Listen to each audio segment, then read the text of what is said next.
Hello everyone! It is time for the long-awaited new chapters. Chapter 1, Mission, and it is Transplanted World. So we're gonna head into it. Also, when this video is airing, Happy New Year! Before the event. At this long-awaited press conference, Val Sanatorium announced they would temporarily stop accepting new patients. According to the official statement, the rationale is that they want to focus their limited resources and expertise on patients with greater needs. Appearing as the spokesperson, Director Wicker takes no questions from the media and bows before leaving the conference room.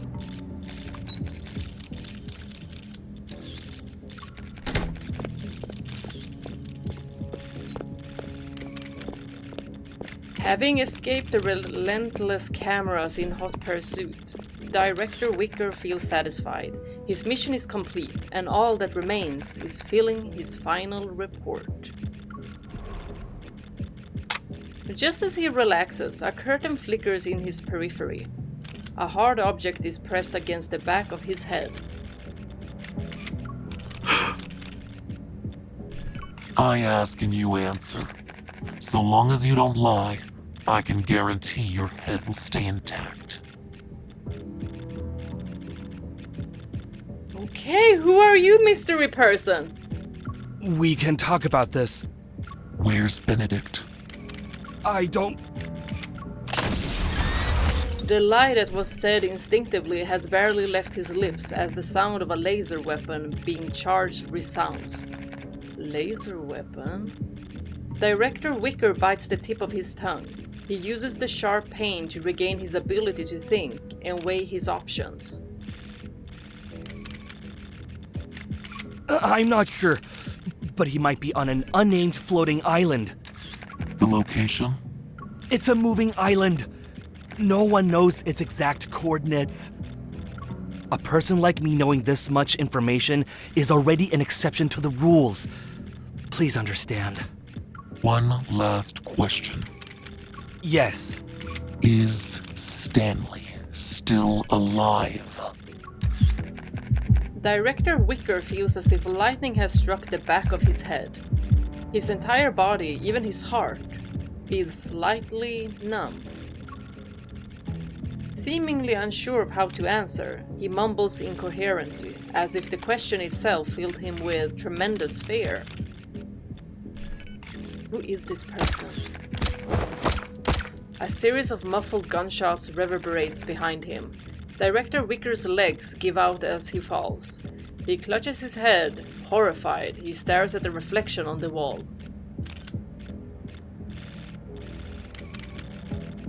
Who could it be?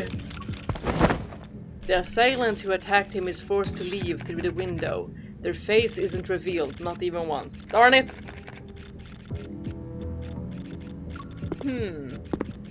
Footsteps approach. Trembling, Director Wicker turns and cries out in shock.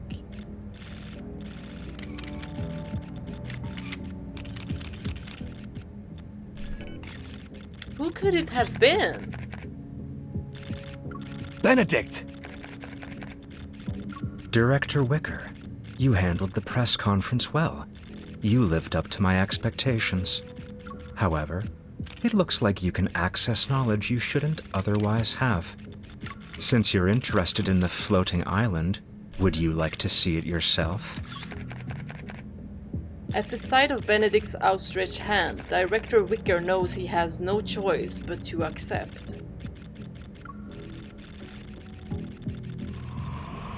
A trap?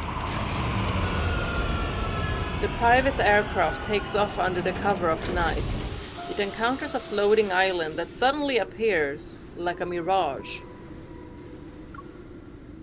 The aircraft lands and Benedict carries the unconscious Director, Wicker, into the island's only dense forest.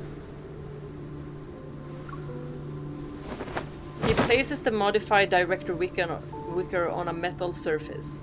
Somewhere in the woods, almost like a sacrifice, the body sinks into the ground. Benedict. course.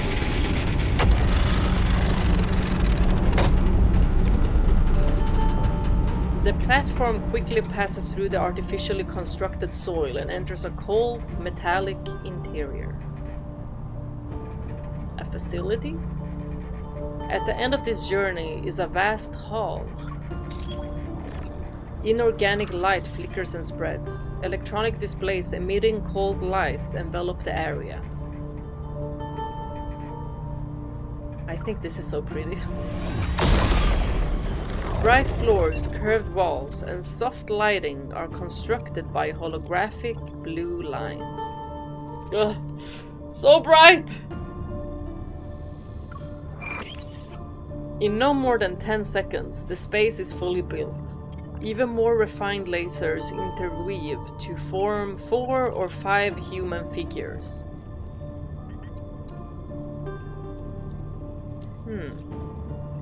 This is the Fountain of Atay's latest achievement.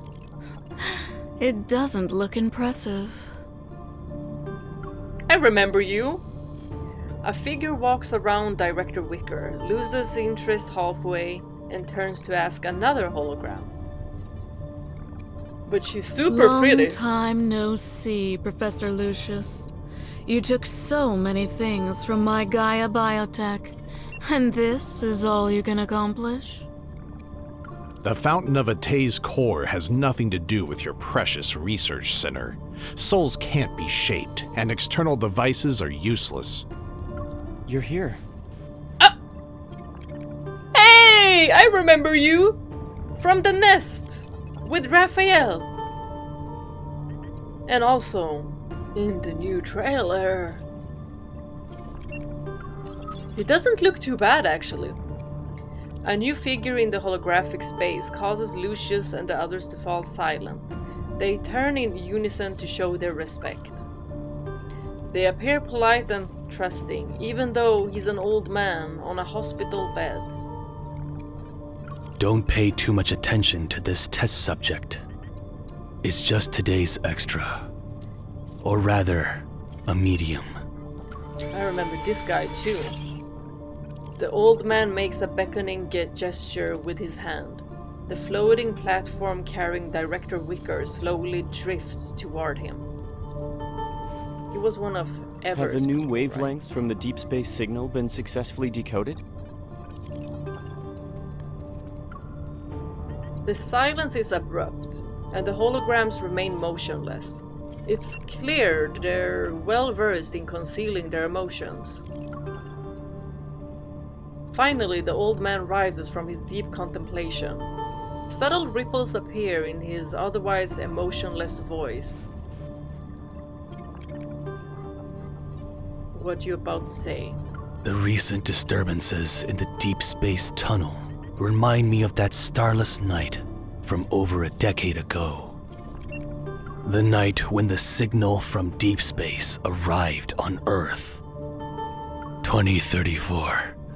In that era when aerospace technology was advancing, humanity's ambition for deep space exploration expanded faster than the Big Bang. Institutions competed to decode it. They all wanted to be first. The literary world dramatized it. Ignorant masses worshipped it.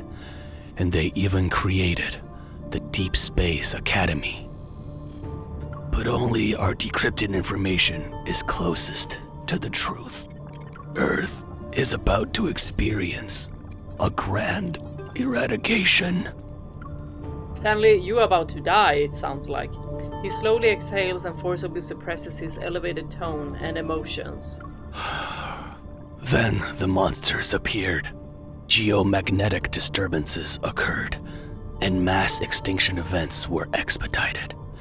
The warnings in the signal became reality, one at a time. The grand eradication is a large-scale elimination process. This planet wants to abandon us and enter its next phase of existence. For over a decade, I have strongly advocated for the Fountain of Atay. I've dispatched the Farspace fleet to enter the Deep Space Tunnel's depths to avoid being abandoned. There were setbacks, but we managed to obtain the chess piece closest to her, to bring up 2034 again. Was there a mishap? To avoid being abandoned, that will only make you a dog begging for fate's mercy. Lucius, you're old. The gears in your brain are covered in rust. It only took a few decades for evolvers to evolve from mere humans. This proves that in the future, we can reach a point beyond our wildest imaginations. We can achieve immortality.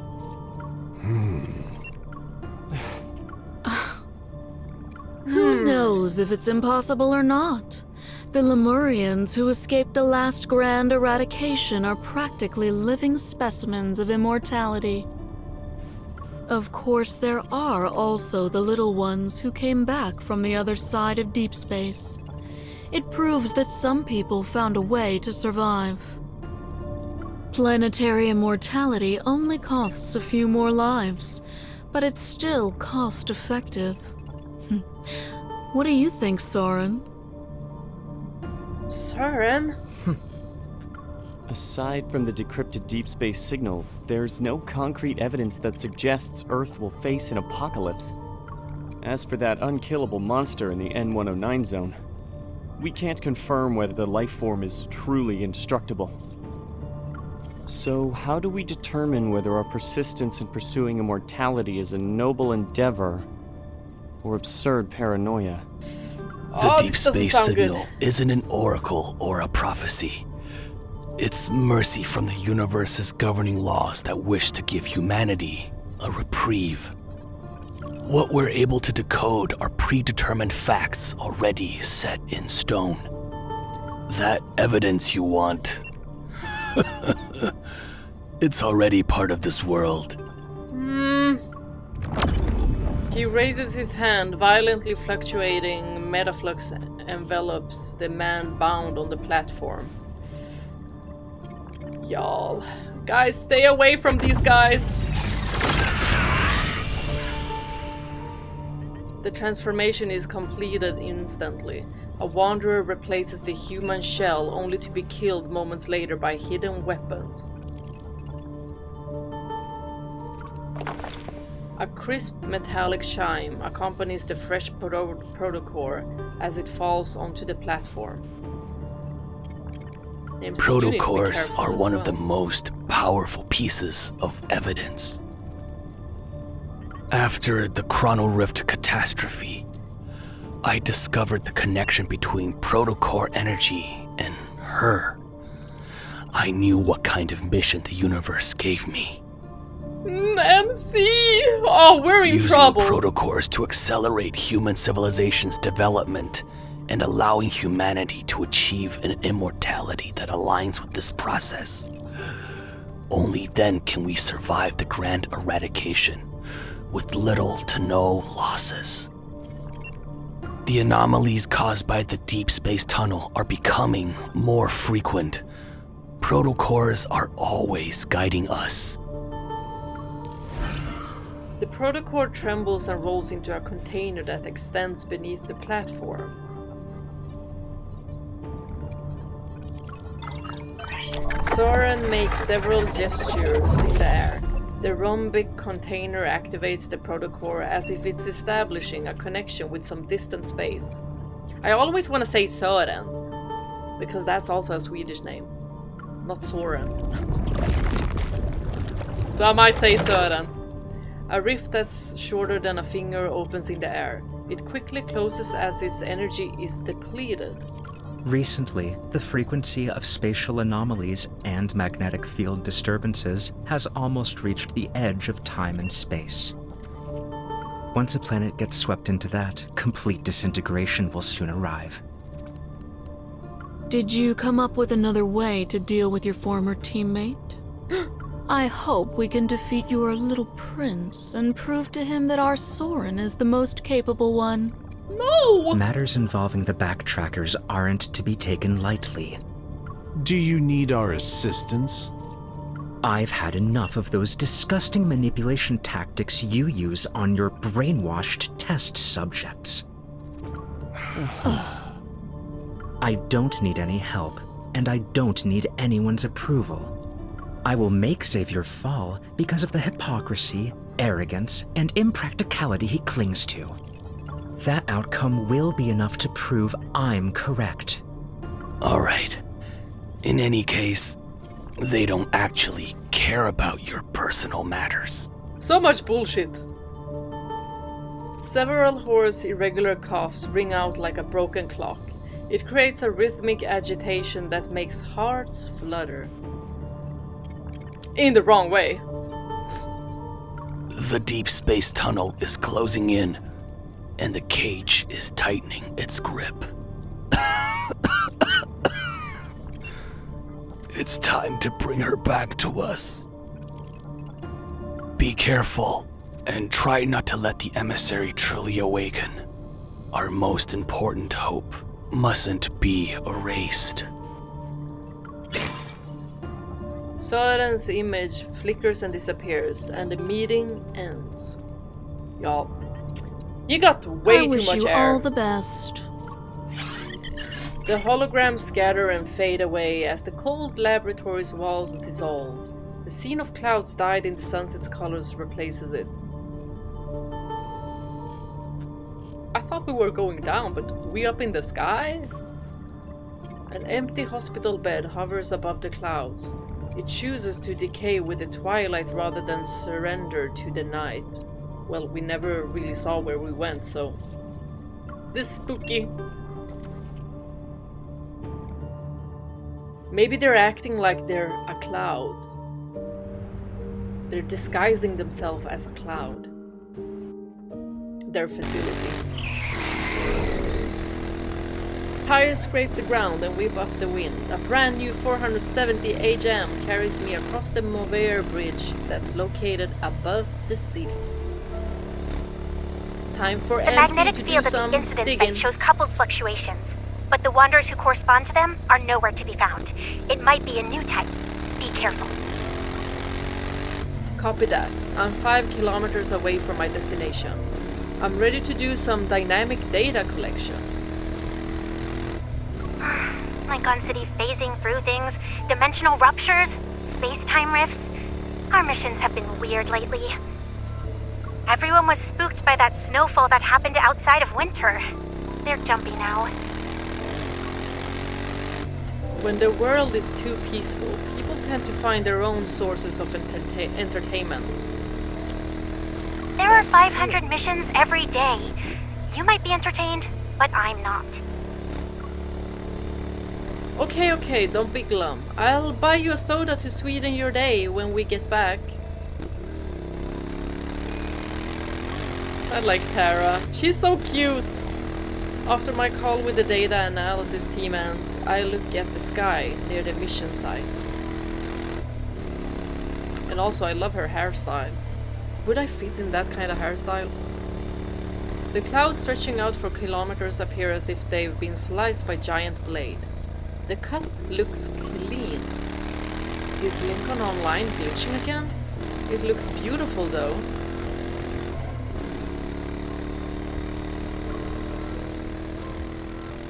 As the snow that fell outside of the winter melts, the recent Alterum incident is slowly forgotten by the public. However, unusual celestial phenomena pulled back the curtain on apocalyptic fears in people's hearts.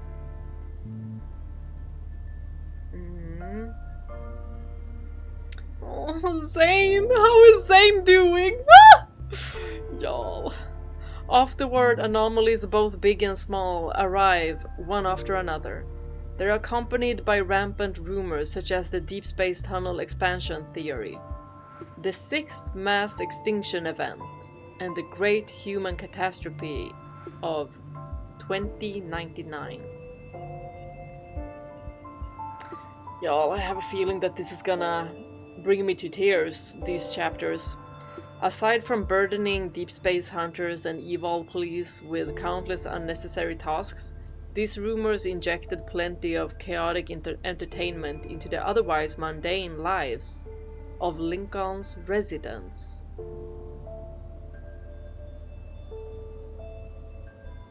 CERN is gonna be a problem. A lot of these people are gonna be a problem. The only reassuring thing here is that Zane hasn't shown any more abnormalities. But I know his troubles didn't end just because the Fountain of Atay press conference was cancelled. Benedict is continuing this plan behind the scenes again. Perhaps Zane's confrontation with them has also temporarily moved below the surface. Ever since we parted ways at the cemetery, he's been visiting the Fractal Library more frequently. Maybe he's trying to find a solution to this dilemma in the world of books. Oh, he's all alone without us! Oh, why can't we just support every single one of them now? That strange boy with white hair told me all of this. He called himself Shubai. He somehow got an electric watch. When he's not using it to explore the novel world of the internet, he confides in me using what he calls irreverent words.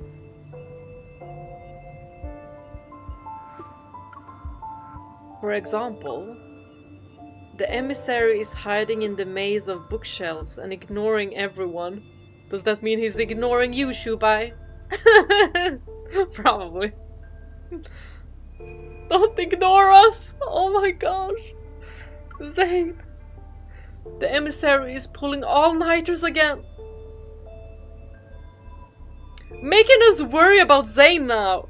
The emissary only orders milk tea for himself. He doesn't ask if I want anything. Oh. At least the Fractal Library can access the internet.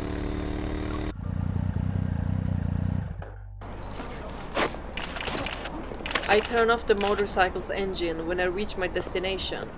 I refocus, remove my helmet, and approach the edge of a buzzing crowd. Something's about to come out of those clouds. Daddy, who cut the clouds like that? Well, it wasn't me. My crafting skills aren't that good. Oh, maybe it was your mother. Xavier? On-site dynamic data collection will take 30 seconds. I'll check the records from the nearby stabilizer. A craft? Maybe sliced it? You know, the guys from before? The fluctuation amplitude has been normal for the past 3 days. Whenever those coupled fluctuations appear, they coincide with protocore transport vehicles passing through. Okay.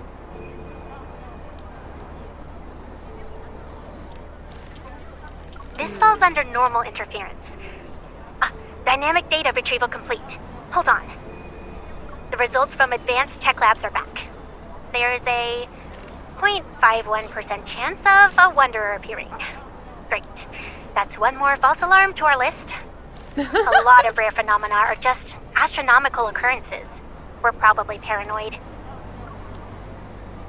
That's a good thing. A false alarm is better than the actual thing.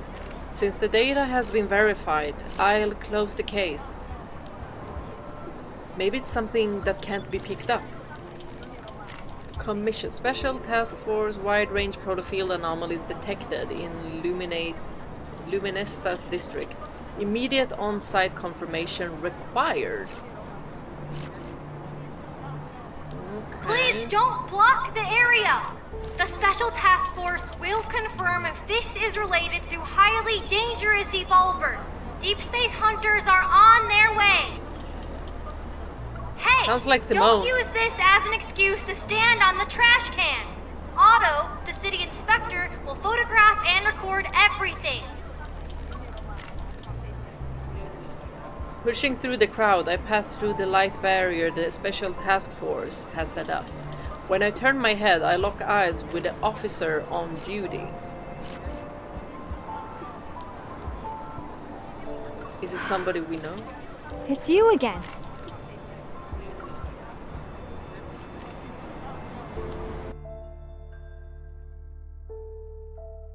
I feel like they reuse the English voice actors a lot. Is it the same in the Chinese dub? The original voices? This is the 5th time we've been assigned to the same mission, right? What a coincidence. After evacuating the crowd and finishing our mission, the officer and I crack open energy drinks for each other outside a convenience store. After the last Alterum-related incident, your department and our association have been doing a long-term joint operation. We'll probably keep running into each other. They say it's to strengthen police-hunter cooperation and mutual learning. But I bet there are things they can't keep under wraps anymore. Did you hear? Someone saw a futuristic spaceship in the forest. It fell out of a space-time rift. That sounds like something disappeared I the should moment go it was to. entered into the system. Don't you think it's suspicious? Really? A futuristic spaceship? That's really sci-fi. She's like, I know what that I already is. dealt with 5 anomalies today. I'm going to do 2 more before grabbing a bite to eat. What about you? Oh. There's an extremely subtle disturbance behind me. Oh. Should we really tell her about this? It's like 2 bubbles rising from calm waters. They're followed by a trace akin to gently rippling waves that swiftly disappears. Waves. Raphael? I look at the magnetic field stabilizer. It's What's not wrong? sending out. Do we have a problem on our hands? It's from No Hunt Zone number 39. There might be more to this than meets the eye. I shouldn't involve other people for now. I'm gonna go shopping! Or go to the bathroom real quick. I shake my head and the word Xavier said not too long ago echo in my mind. Based on my observation and analysis, particularly capable evil police officers are usually drawn to bizarre cases. Oh right, there's an update on that case we handled together. The one about the bathroom sink turning into pure gold. Oh, if that doesn't get her, it got me. This time it was the toilet that transformed. A child's hand is stuck to it. Really? Don't tell me I'm about to encounter an evolver with a golden touch. I'll handle the golden toilet case. I can keep going. Good luck on your next mission. Stay safe. Bye, that was easy. Once the officer's figure disappears into the distance, I pull out my phone and send a voice message to a familiar chat. Xavier, No Hunt Zone number 39, shows signs of a magnetic field overlap. I'm heading there now. How are things on your end? Hopefully good, because otherwise we've got some kicking to do.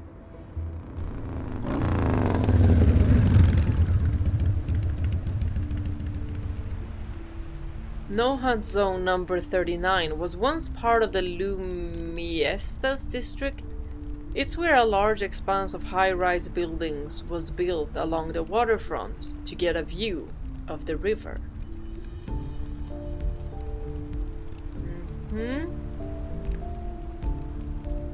Did we hear about this earlier in earlier chapters? Or just in this chapter now? But when the Chrono Rift catastrophe struck, The natural beauty and value that humans had assigned to it became meaningless. I really should go through... Yeah, I am gonna go through everything once I'm done with this. It said that no-hunt zone number 39 wasn't supposed to be irrecoverable, but at some point, wanderers began emerging endlessly from the building's overlapping shadows. It's as if a crack leading to some monster's lair had opened up. But we are gonna go through every single chapter alive when I've read these chapters by myself.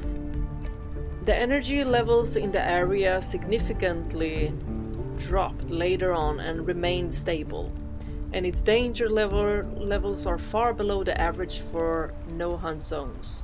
However, no one believes no-hunt zone number 39 can be reclaimed.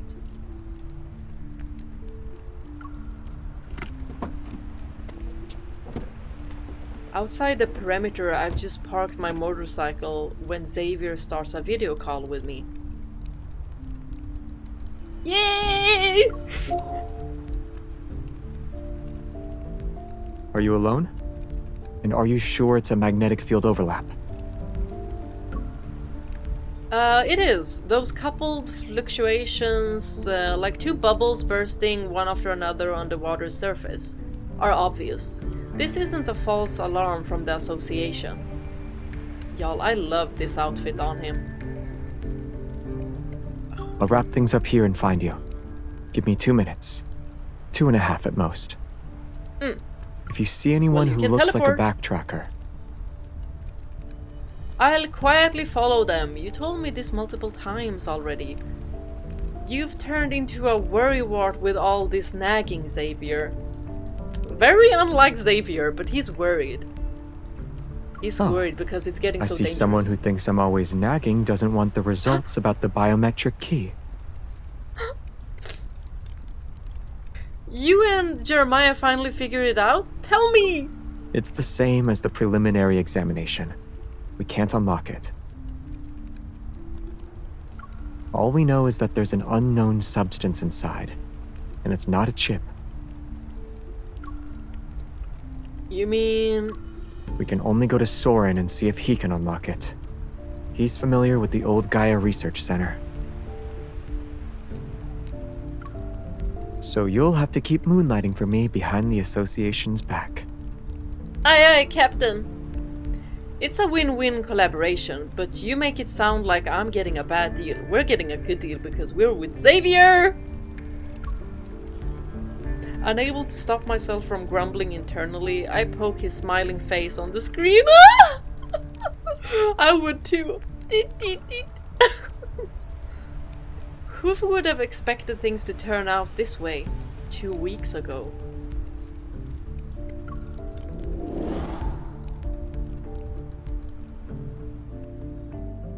Whether it's a rupture or instances of buildings phasing in and out, they're fundamentally related to magnetic field fluctuations and must be taken seriously.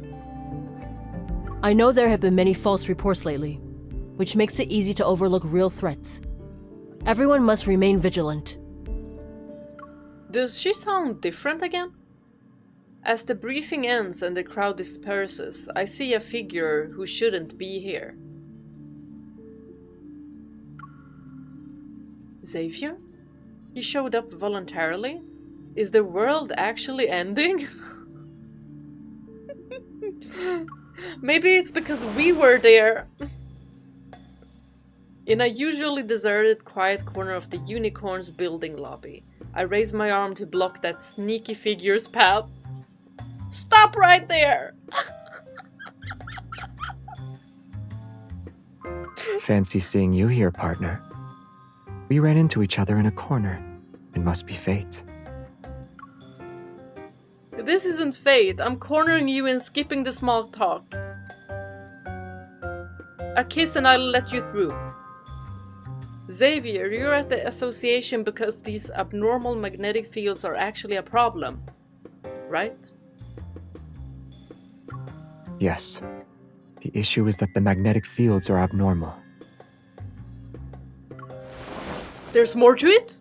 My other arm quickly rises, and I promptly cut off his escape route on the other side. hug time!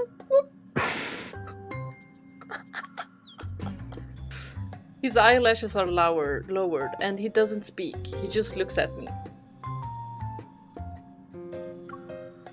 Not the time? What are you doing? Are you trying to use your eyes to show your sincerity? I'm not falling for that today.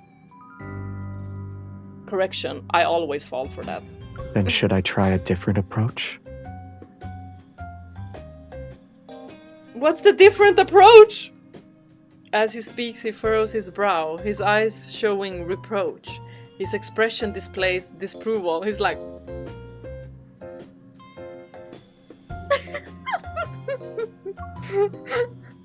I'm not falling for this one either. Do something else, Xavier. Oh. Well, I guess I failed. I don't have another trick up my sleeve. How dare you! Fine, if you won't tell me, then I'll go ask our good friend, Jeremiah. I'm trying to find someone. That was quick. I turn and look at Xavier. Soren. Based on what we know about him, he's most likely hiding in areas with magnetic field anomalies. And most of these anomalies may be linked to the flux nexus. We saw bubbles. Aside from hiding in magnetic fields, are there any other clues that can help us locate Soren as quickly as possible? Can we bribe him with candy? Some backtrackers I've lost contact with have returned to Lincoln secretly. They left the backtrackers to follow Soren. I also visited Isaiah today. Back then, he left the backtrackers with them and they all joined Ever. Soren's whereabouts? I'm afraid only Isaiah would know. I've heard the name Isaiah before. I saw him at the psychiatric hospital too.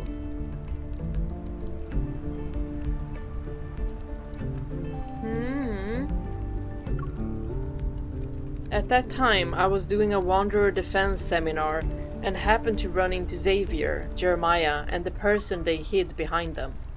He was a strange young man who appeared to be mentally ill, yet he stared at me with a sharp gaze and said he knew me.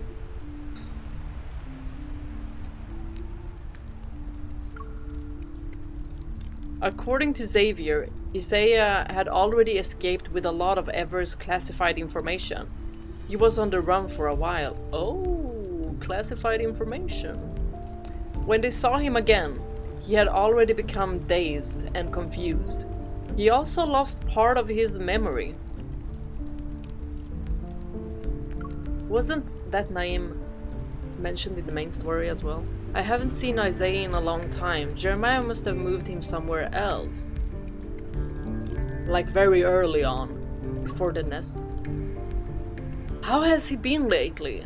Did he remember the grievances and entanglements between you? Does he still remember Soren?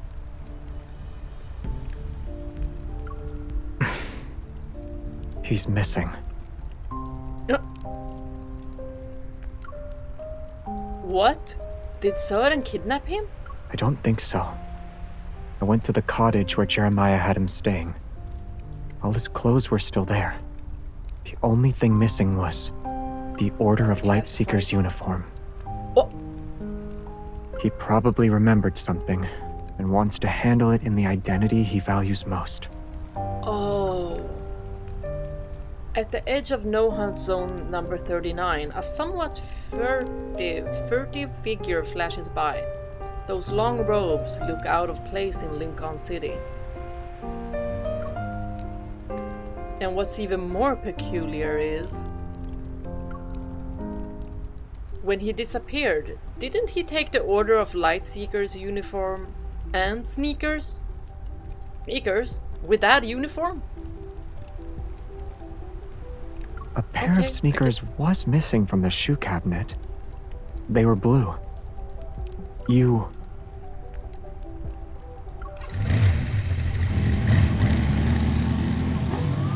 I immediately crossed the perimeter and started the 407 HM. I chase after those blue sneakers. Oh, so you did see him. I see him. Hurry up, you need to be here now. Xavier said 2.5 minutes. But Xavier can teleport. So, not worried about that.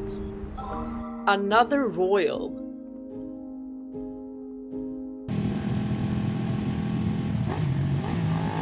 The 470 HM races through the dilapidated streets as I watch Isaiah dart into an intersection.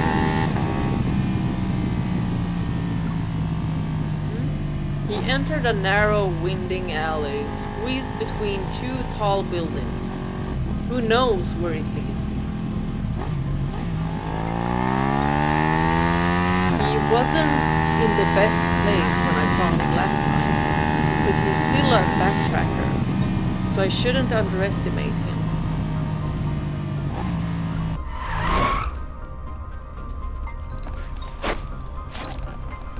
I stop at the intersection to think for a moment. Then I leave the motorcycle running and quietly get off. I'll approach the alley's entrance on foot. As I look down the intersection, I notice something hidden, deep within the alley's darkness. This doesn't feel like a trap or ambush.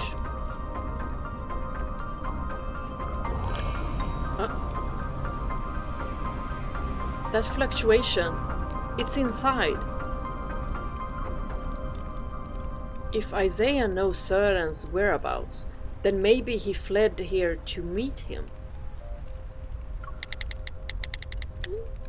I send the updated coordinates to Xavier and crouch as I slip into the alley. My combat boots traverse the dust-covered ground silently. Not even a single speck is stirred. I advance cautiously when my body feels heavy all of a sudden. It's as if I've passed through an invisible barrier. Flinching back, I find a soft glow suddenly filling my vision.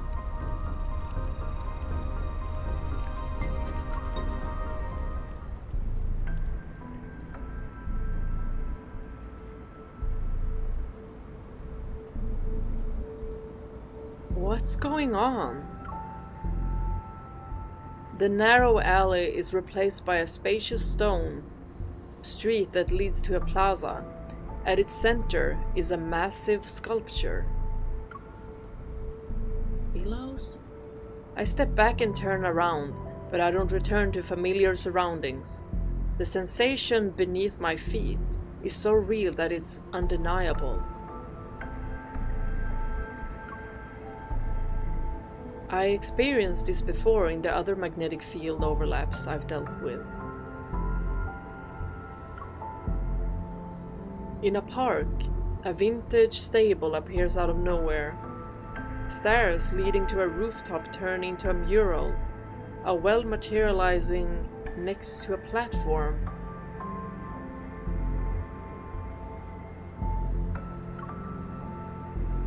But none of those anomalies were as vivid as this.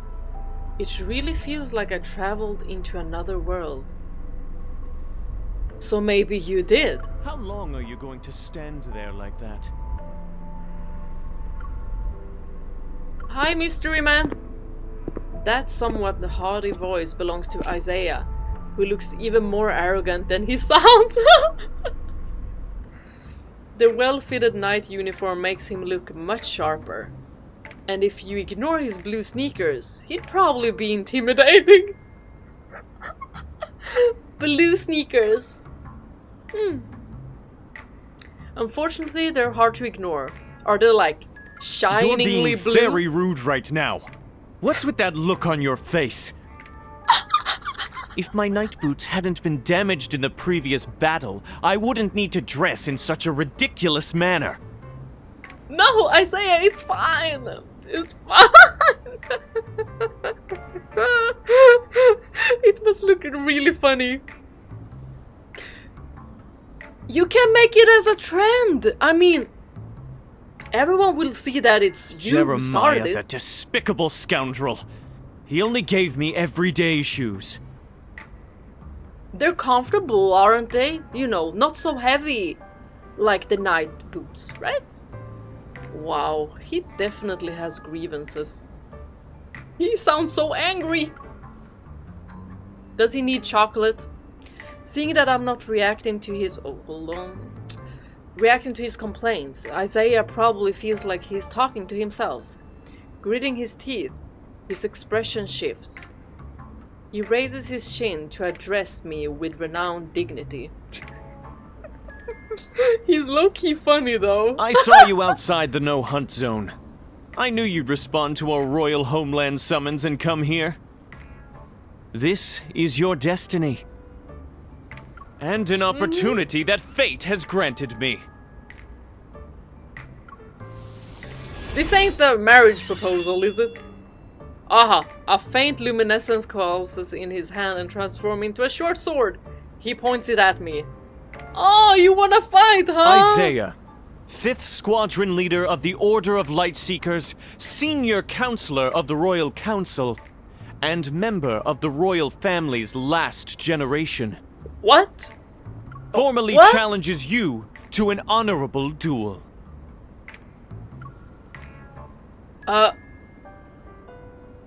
You'll fight me as 3 people?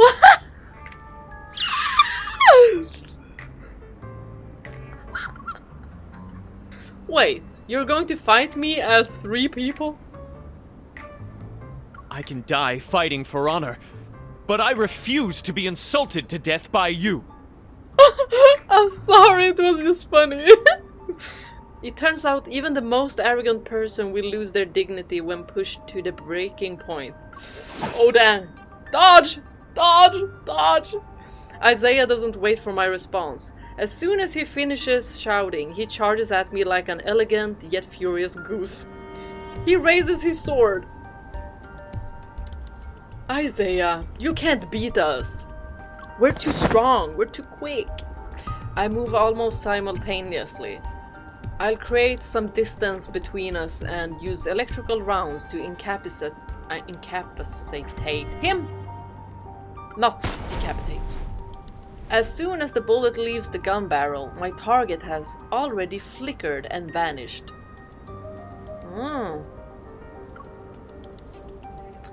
He can teleport as well. Another voyal indeed. Having seen Xavier's teleportation combat style so many times, my heart skips a beat. I pick a direction and run. They be brothers? You're running away during a blood duel? You've changed. Oh, seems like you know me that well, huh? I look back. Isaiah is now standing where I have been. His sword slicing air. He looks in the direction I fled to, and his figure flickers and vanishes once again.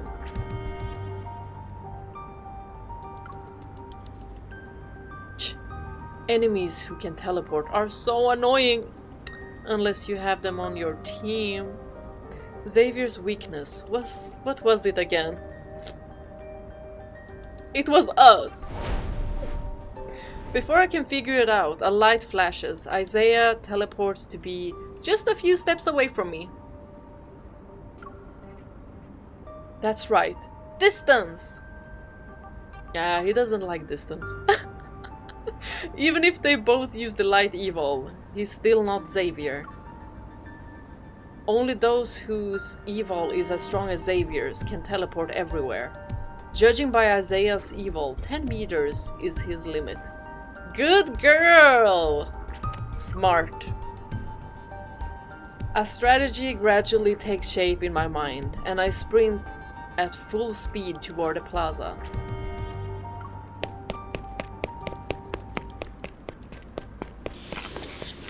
The traps I dropped along the way occasionally work. They electrocute Isaiah until he flickers like a malfunctioning streetlight. Ooh, the music. When I reach the base of a giant sculpture, I prepare to welcome a furious Isaiah into my trap. But he actually stops in his tracks. Out of all the places you could have chosen, do you know what it means to duel here? Following his arm, I examine the somewhat indistinct statue behind me. The magnetic field isn't stable enough. The sculpture's upper half is lost in a shapeless void, and the lower half isn't exactly solid. It looks like a sword. Whether it's intentional or not, you've chosen to let this duel continue with the holy sword of the goddess as your witness. Isaiah flourishes his blade, then he holds it upright in a formal stance.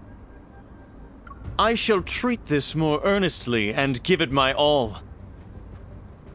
Isaiah, just back down. Why did he suddenly get so serious? Because of the statue? You're not going to say anything? I know what you're planning. You want to provoke me so that I'll lose my composure. Then you'll exploit an opening. Let's see if you can still predict my sword techniques. Meeting his calm gaze, I have a bad feeling about this. Blade strikes, each faster than the last. Move closer, step by step. When my heel hits the hard base of the sculpture, I realize I have nowhere to run.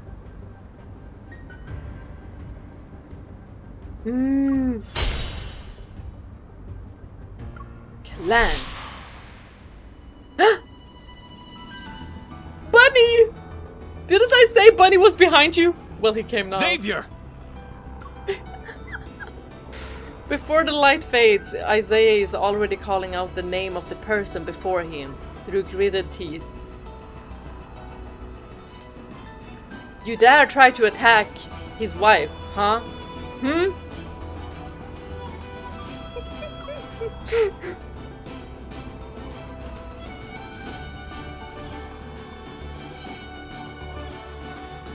Ooh, this is a good song! Or melody.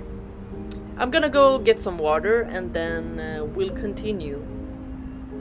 Also, I began watching a series that Grace recommended to me called... what was it? Love and Ashes?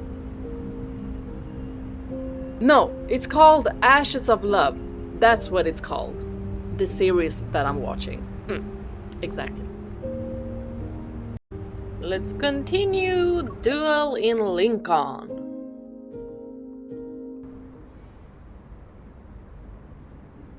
Drawing your sword against an unarmed opponent. Is this your idea of chivalry? What do you mean? She has a gun! The way he said that! She has a gun! Xavier looks at me and the gun in my hand. His expression remains the same. It's wrong if one party in a duel doesn't wield a sword. He's like, I'm for just the gonna sake bypass of your that. knight uniform, I acknowledge your sincerity for this duel. The familiar light blade in his hand gathers light as he gently pushes me back with his sword arm. The blade cuts the air as it's pointed directly at his opponent. She doesn't have a sword, but I do. Do you think I'm stupid? I didn't win against you last time, so I won't... Similar to how Isaiah didn't give me the option to refuse, Xavier doesn't wait! They're quite similar in that aspect. In a flash of light, two blades, one long, one short clash. Oh my gosh. So much light! At first I admired the intensity of their battle and the excellence of their swordmanship. But then the flashing lights, bright and dim, become so dazzling that I can no longer make out the fight's progress. Finally, a cry of pain cuts through this thorough display of light pollution. I'm guessing it's Isaiah.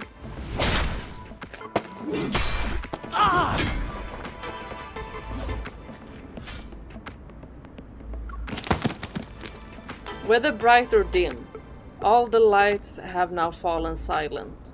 Isaiah rolls across the smooth stone pavement until he comes to a stop in front of me. Hi, Isaiah! He's gonna be so All the honor annoyed. you wagered now belongs to her. Ah, yes! My hero! On what grounds? You're on the ground. On the grounds that you lost. Fine, it's pointless for me to take it anyway.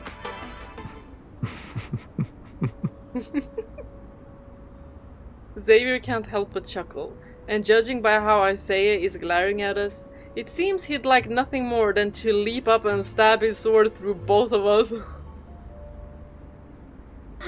He seems to have anger issues. I crouch in front of him and pick up a badge that fell off his uniform.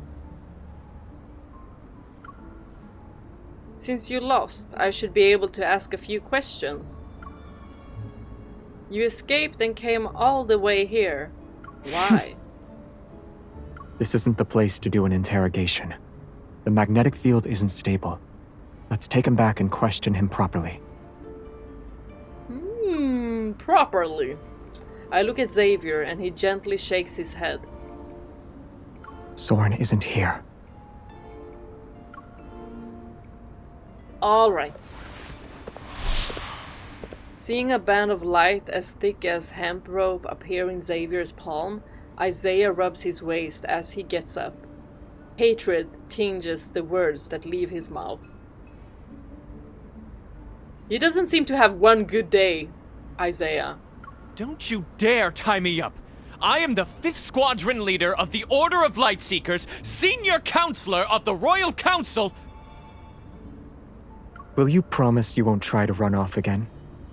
The holy sword of the goddess shall be my witness. He low-key funny. This is the first time Xavier looks directly at the statue known as the Holy Sword of the Goddess since he arrived here. He looks as calm as still water, and he says nothing else. Capturing me is pointless, Xavier. You don't know how to leave this place.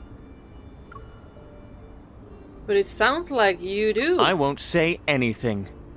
Oh! I think my hand is working properly.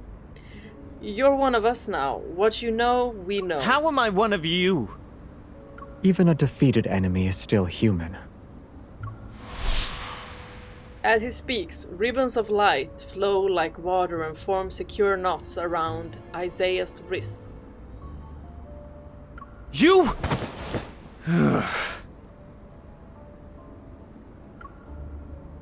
Stop being evasive. Just tell us how to get out. You don't want to be tied up forever, right? Maybe you like it in the end. I don't know. Xavier walks over to stand beside me and crosses his arms. With a calm confidence, we look at Isaiah. Is he pissed? Is he pissed?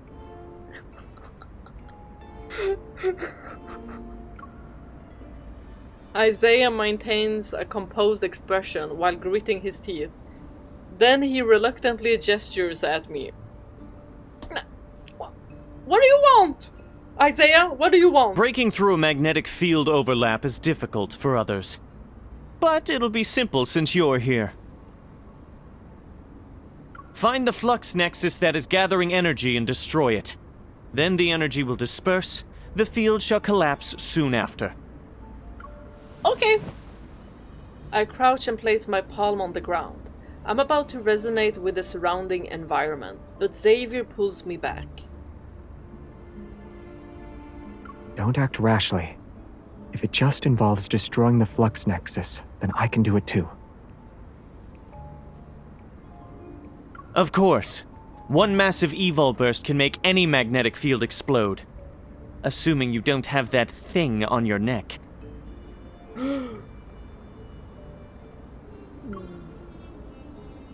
We need to know more about that. Isaiah lifts his chin to expose his throat and mockingly taps his nape. But is it there for a good Otherwise, reason? it'd be suicide.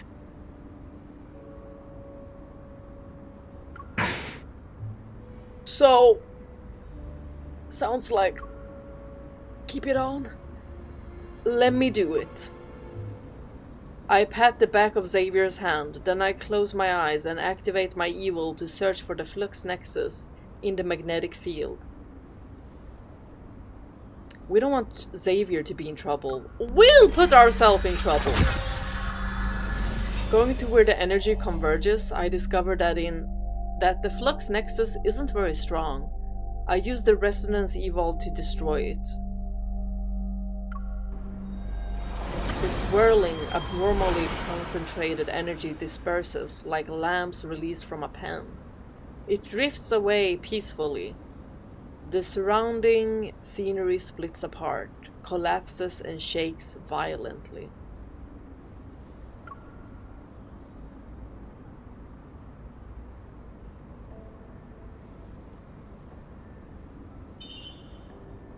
Taking one last look at the blurred visage of the holy sword of the goddess, I suppress the strange feeling welling up in my heart and grasp Xavier's outstretched hand. She's like, maybe that's me. No, she knows nothing.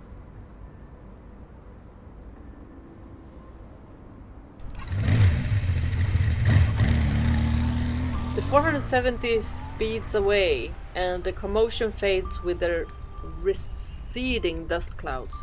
This part of the urban ruins returns to its lifeless state once more. Well, the other place was prettier. It's past midnight. Thick fog rises among the towering buildings, and it silently creeps up their exterior walls to engulf them.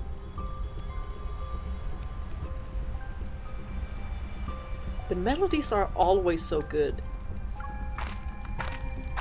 3 hooded figures walk into the fog and stir eerie ripples in their wake.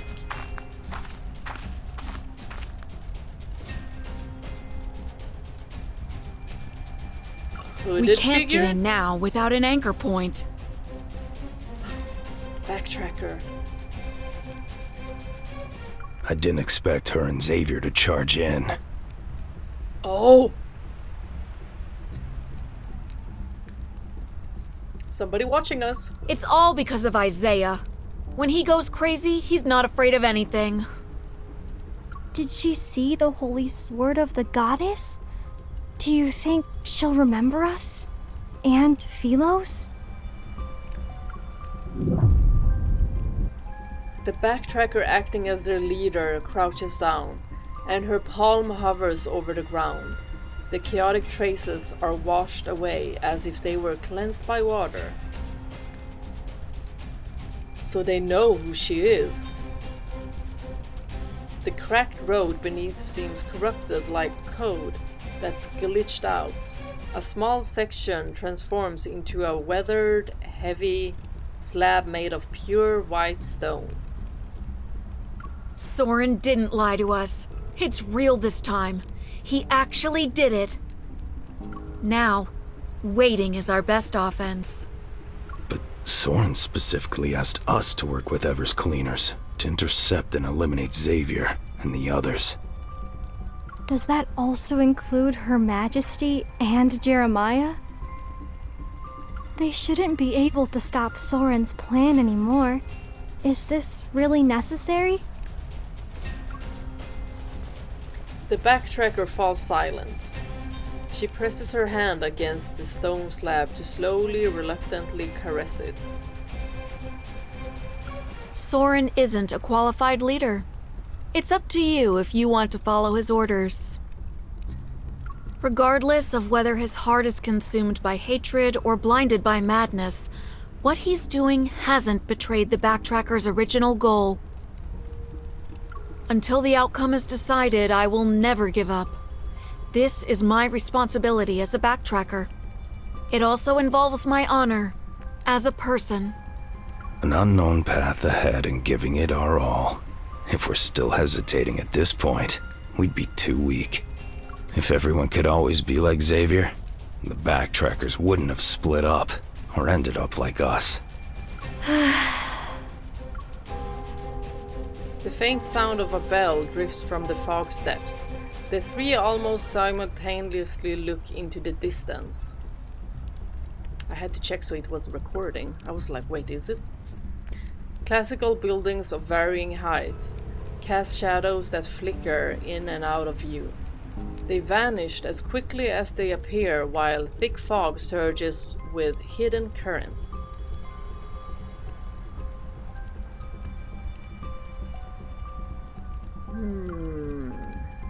Someone waits in restless anticipation for the final reckoning to arrive.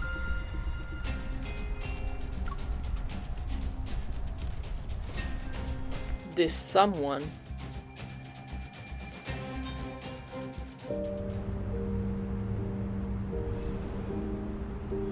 Questioning at Philo.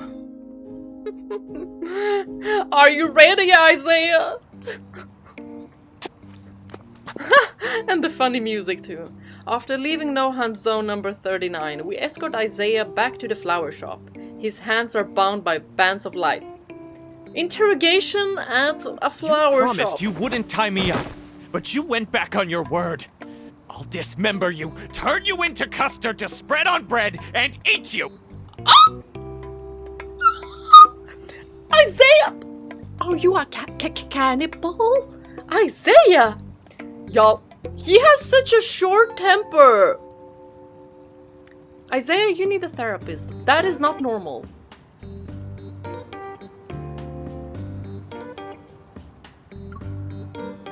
You don't like custard. They said they wouldn't tie you up.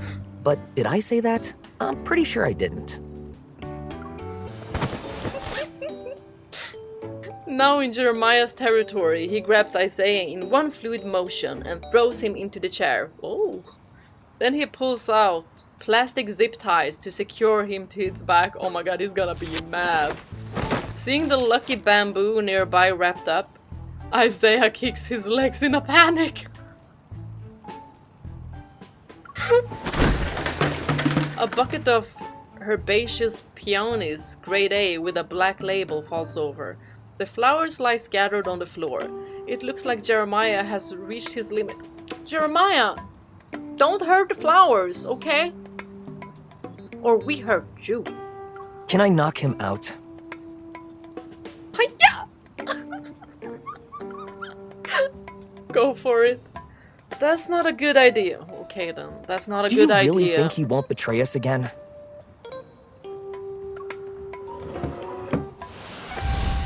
Without saying a word, Xavier drags over a high stool and sits down. He slightly raises his hand and just creates 4 walls of light that surround Isaiah. It's gonna be light therapy for him? Why would you use our family's punishment on me over something this trivial? How insulting! Our family? This is starting to make more sense. This is baffling to watch. I nudged Jeremiah with my shoulder. What's the relationship between these two? He's from the Philosian royal family. He's Xavier's younger cousin. He's always had a bone to pick with Xavier ever since he was born. They're brothers. They're brothers. Huh? He's royalty? Xavier? Royalty? I mean, look at him. Those flowers are precious. You shouldn't have kicked them over. Because I'll now... let you go after you answer a few questions. Isaiah silently glares at us. He's settled for a non-violent, non-cooperative state. The standoff lasts for a second. Then Xavier and I look at each other. The corner of his mouth twitches to signal for me to go, but I quirk an eyebrow to signal for him to go.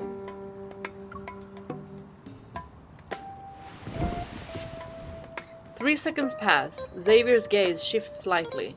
He gets up, moves me to the high stool with my back turned away, places his hand on my shoulders and whispers. We have to quickly get useful information out of him. You're the only one who can do it. Gotcha. Jeremiah gets use into my arguments fists. with him, and we're hostile towards each other. He won't cooperate. After that unfriendly encounter in the magnetic field overlap, he probably won't be willing to cooperate with me either. Should I just... Boom! Do I have a hard head enough for that? I don't think so. A soft laugh reaches my ears. Xavier gently touches my earlobe. Don't underestimate how much you mean to him. To all the backtrackers, you are different. She's gonna be like, huh? Fine. The worst that could happen... The worst that could happen is to waste more time. At least we have some to spare. So, interrogation time! Xavier turns me and the stool to face Isaiah. I clear my throat before addressing him. Mr. Isaiah, was it? Why did you run away? Answer me. You got 3 seconds. Why did you appear 3, near 2, No Hunt Zone number 39? My question first! Well, I guess I could answer, I don't know. I sense the magnetic field anomaly there. We have been investigating anomalous incidents recently. Investigating? So, if I'm honest. So you're not sure what's inside that magnetic field either? Oh, so Aren't you think afraid I might mislead you? Mislead me and you're kaput! My approach is no match for Isaiah. He's controlling the flow of the conversation. Quick! Right, we were gonna ask questions, not knock him out. You escaped to go to No Hunt Zone number 39 because of the magnetic field overlap. Yes? How did you find it? Special equipment? Or did someone give you information? It's not hard to guess. That place must be related to the backtrackers. But Xavier and Jeremiah could only conduct systematic searches for abnormal magnetic fields. Someone is supporting Isaiah? Or was he the one who planted the flux nexus in that magnetic field? Is he good at lying, perhaps? I don't think so. He gets too angry too. This relentless questioning is putting a considerable amount of pressure on him. I feel more confident. Yes! When Isaiah escaped, which you won't do right now because you're at the flower shop with us. For the next question, I turn to Jeremiah. He decided to escape today.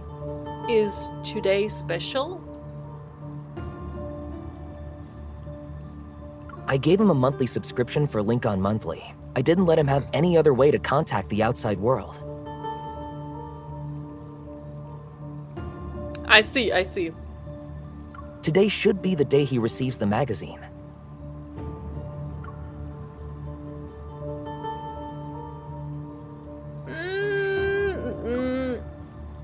In other words, you only learned about the anomalous incidents in Lincoln City today.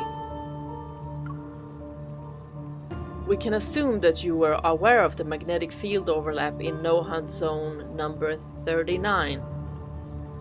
Based on the reports in the newspaper, you knew that certain things had already begun. You've made your assumptions.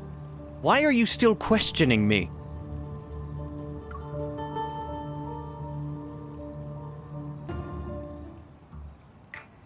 Isaiah looks at me listlessly.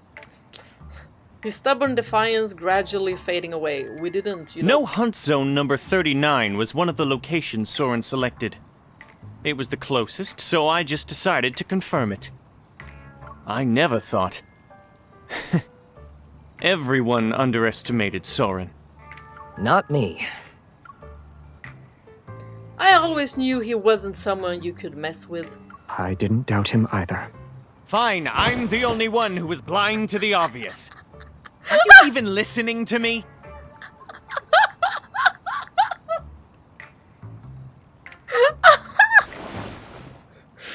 Xavier and I promptly restrain Jeremiah, and Xavier puts on a serious expression. He signals for Isaiah to continue. This is funny. During our backtracking, we theorized many potential solutions to Philo's crisis. One was planet transplantation.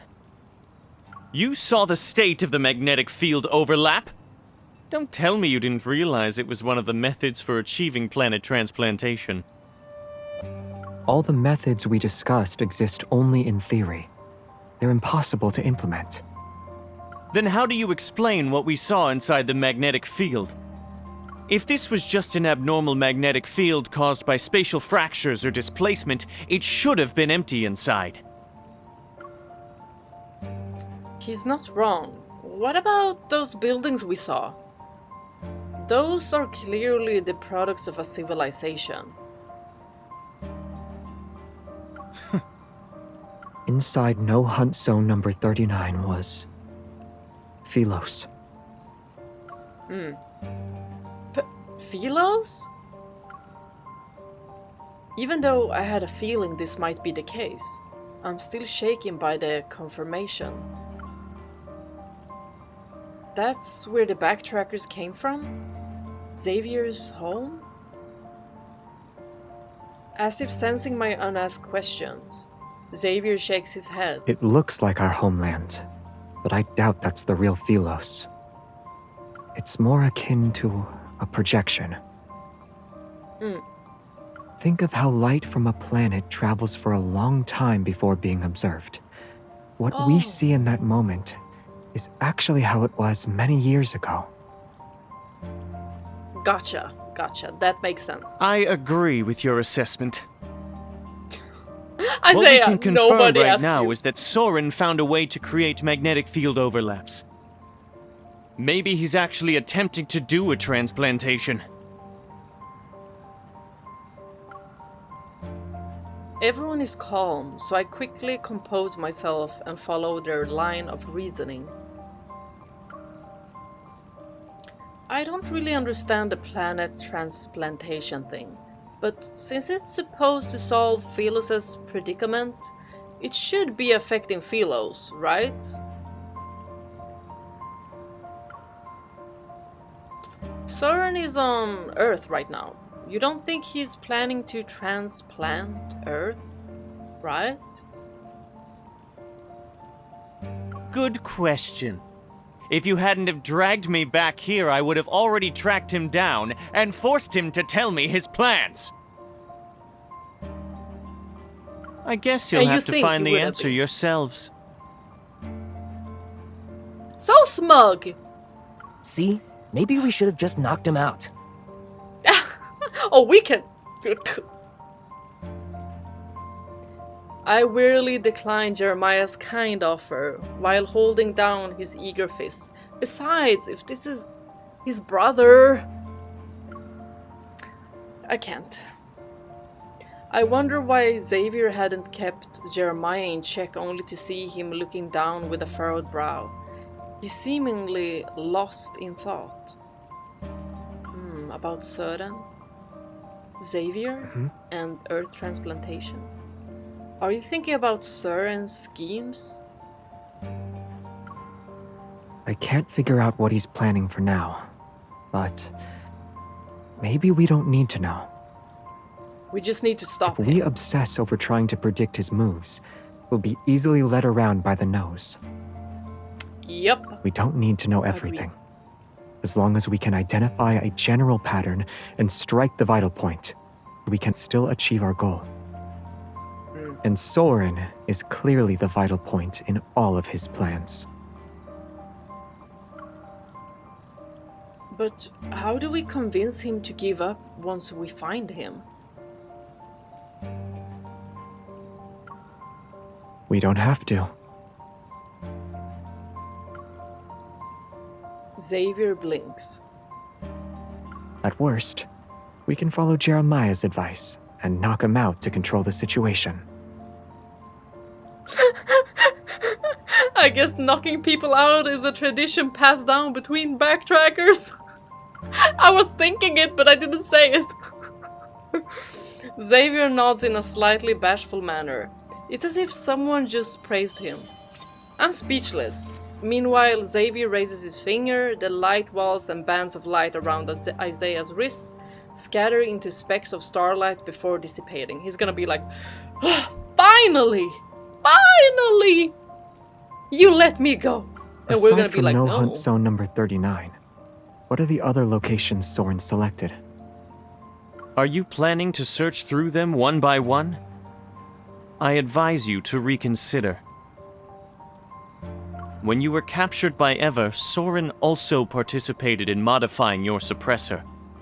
The rest of us will have better odds against him. What? Isaiah analyzes the situation calmly, even though his dissatisfaction with Xavier is evident in every The word. magnetic field overlap is Soren's all-or-nothing gamble. He won't be merciful this time.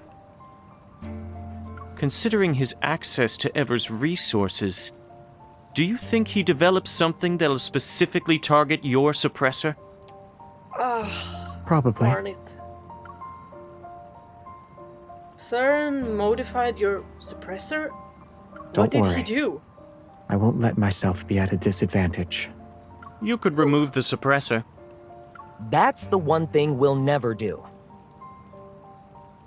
Then you can sit back and watch Earth get torn to shreds.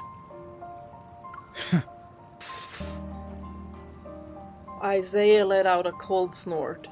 His expression a mix of detached indifference and simmering anxiety. That very anxiety stirred a faint unease in me as well. Are the problems Soren caused really that bad? Isaiah tends to be a little dramatic when he speaks. A little? I need to find a chance to ask Xavier about his suppressor privately. Everyone's exhausted. Let's get some rest. Soren is human too. Even when he's up to no good, he still needs to sleep. All right, I'll take care of this guy. We can discuss how to sort out his situation tomorrow.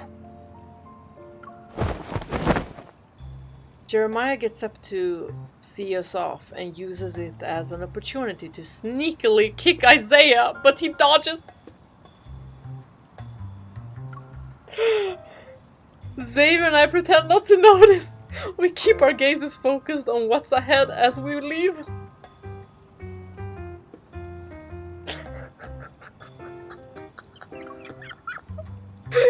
Y'all, this is gonna be so funny. This trio. We turn the corner. Since the flower shop is closed and no one's around, we meet each other's gazes and burst into laughter.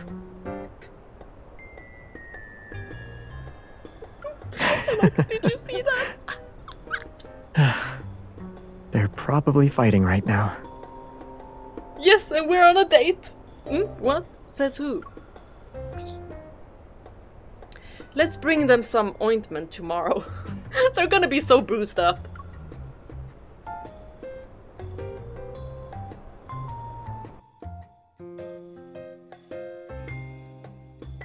One more chapter, then I'm gonna check on my cat. A moment to breathe. I'll take my breather after this one. $10 p.m. isn't exactly late for Lincoln City. This is pretty. Usually, the warm glow from small stalls would light up the pedestrian zone. Their gentle yet inviting radiance can create a welcoming pathway for visitors. As Xavier and I walk down the somewhat empty street, I feel a sense of desolation. I can't smell any fried rice or grilled sausage. Lots of anomalies are appearing lately. People joke about wanting the apocalypse to hurry up, but deep down, they're worried. Yeah, that's how you handle some situations. By joking. The convenience store should still be open. Do you want to go there? I'm not hungry. I narrow my eyes and grab his shirt by the shoulder. You've been acting strange ever since we finished interrogating Isaiah. And now you're saying you're not hungry? I'm actually not hungry. Unless there's a serious problem, you'd say okay and eat something even if you weren't hungry. True. I'm thinking about a problem. What? I'm thinking about... The silence around us makes Xavier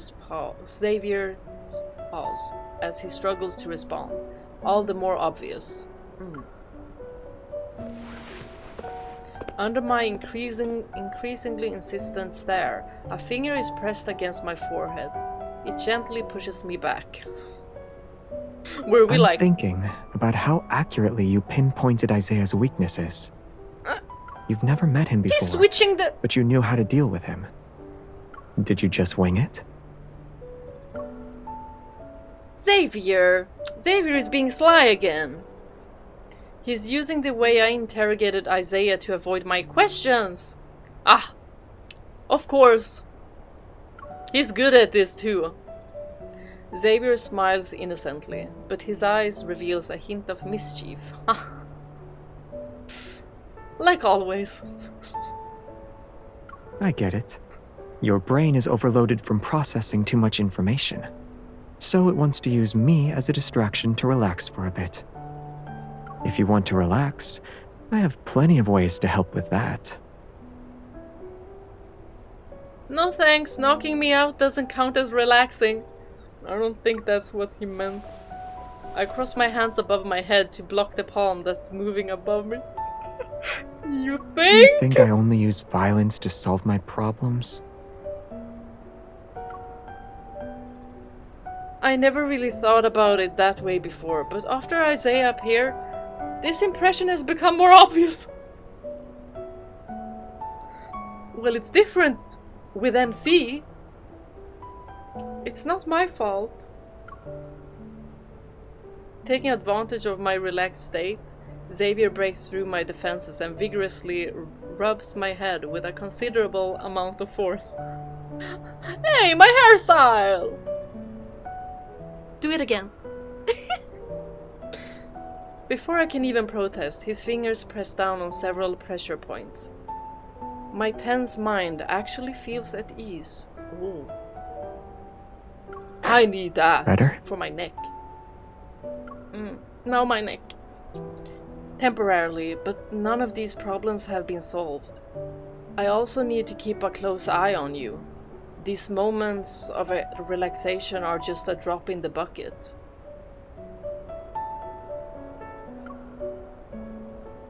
In the darkness, the light in Xavier's eyes seems to flicker for a moment. He lets out a soft sigh near my ear. You already know what I'm going to do, don't you? You want to find Søren by yourself? Oh my gosh. You want Isaiah to tell you the remaining locations, then you'll find Søren yourself? You won't accept that. Spot on, I wouldn't. I know we have relevant leads, so we should find him as soon as possible. We can't give him too much time and let the situation spiral out of control. It looked like I easily dealt with the spatial anomalies today, but that was because of my evol and ether core. The number of anomalous incidents is increasing. If these things start appearing everywhere in the future, I'll be exhausted to death and still won't be able to deal with all of them.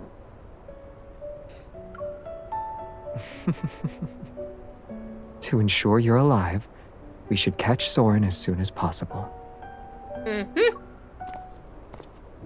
The deserted commercial street has, ironically, become the perfect place for a serious conversation. In the middle of the road, Xavier steps near the streetlights while pulling me along. We're moving as if we're taking a leisurely stroll. I want to find Soren by myself, but I don't want to stop him immediately. Isaiah is right. We don't know what or how much he created with Ever's resources. We need information. He definitely prepared a few things that target me specifically. Isaiah wasn't being paranoid.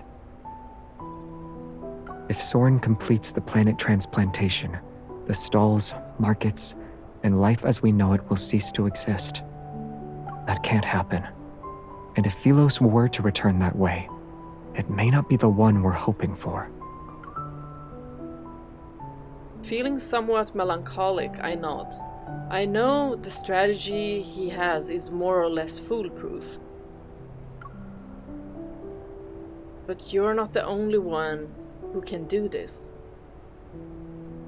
Compared to me, is there anyone who's more likely to escape unscathed from this reconnaissance mission?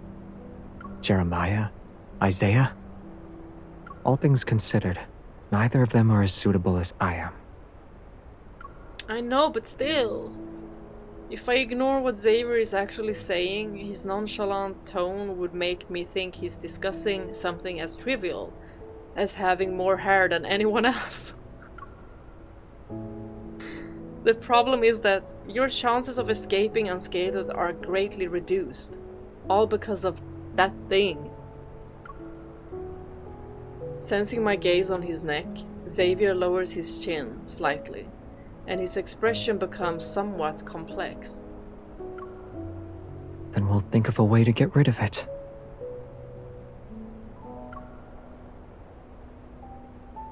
You're thinking about...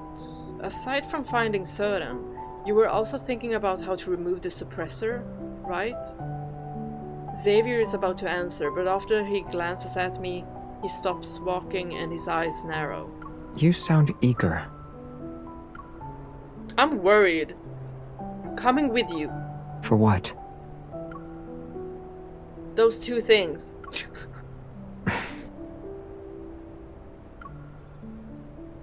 Removing the suppressor can't be easy.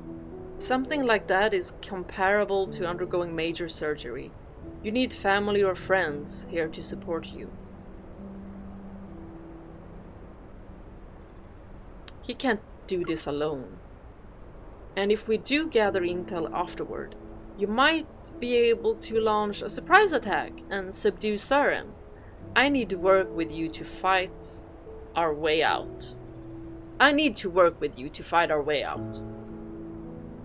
Compared to Xavier's strategy, mine is a little more idealistic.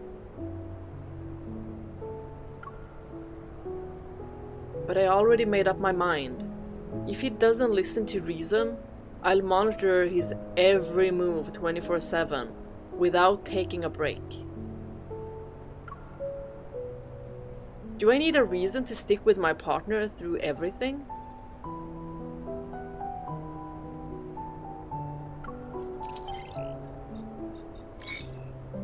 I hear the sound of a message notification. Xavier checks it. Then he puts his device away and looks up. Let's move. Where are we going? We need to do things that require family to be present from start to finish. Okie dokie.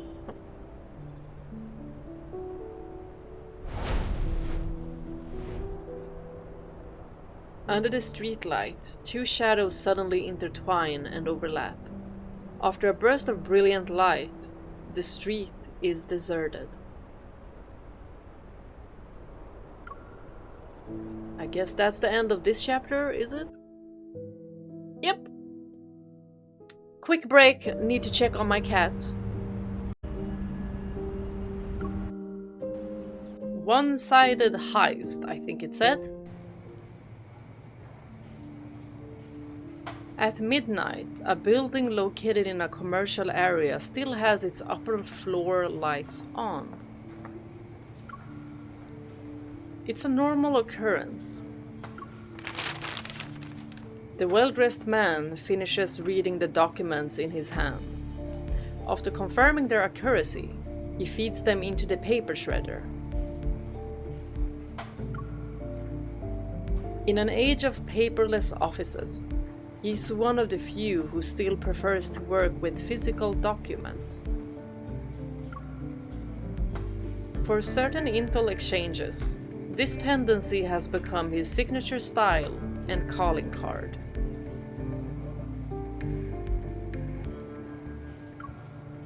There. The rough texture beneath his fingers gives him a greater sense of accomplishment. Text that's stored electronically makes him feel hollow.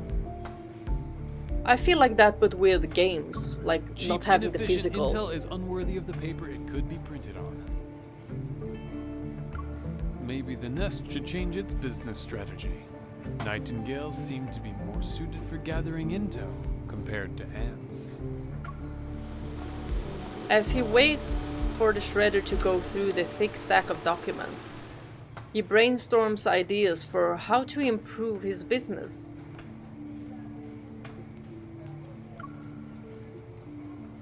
A handmade business card turns in his hands. A light flows across the name, Randall.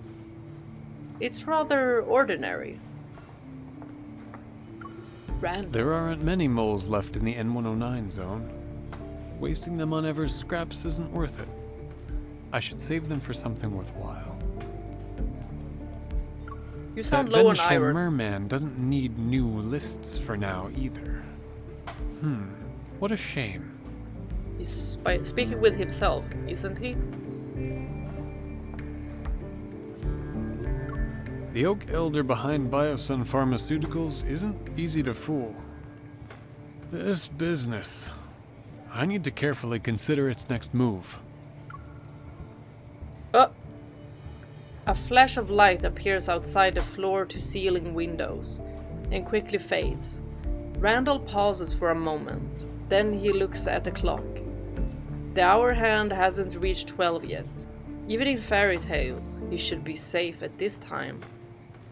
From the vengeful merman! If the magic hasn't failed, then trouble is knocking on the door. Two figures appear on the observation deck outside. One of them pushes open the glass door and walks in without any hesitation. He speaks as if he's here to collect rent. I heard you have intel on Ever modifying my suppressor. Xavier, you know how to contact me. Is it really necessary to show up at my door in the middle of the night? Also, if you're going to show up at this hour, you should have used your evil to wrap yourself in light before letting the particles slowly disperse. It would have been more fairy tale-like. I don't read fairy tales. He is a fairy tale! What a waste of evil. You don't know about that. Oh, miss. You're here together. Of course! Have we met? I've seen you at the Nest, or rather I saw you, but you didn't see me. I catch the business card he tosses me my way and study it for a bit. I soon spot a small line of text under several cute mushroom illustrations. The Nest. Randall. So you were the one who designated me as prey for hunting day. Oh, it was you!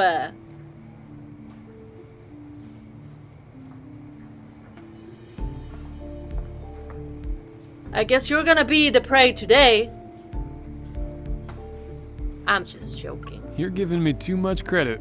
My relationship with the nest is about as intimate as a pair of exes.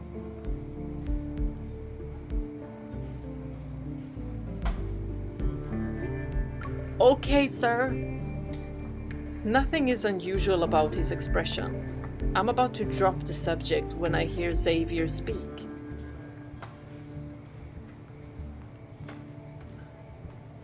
I'm pressing. The nest doesn't have an owner, but whoever serves as its face gets shifted around. It's his turn for now.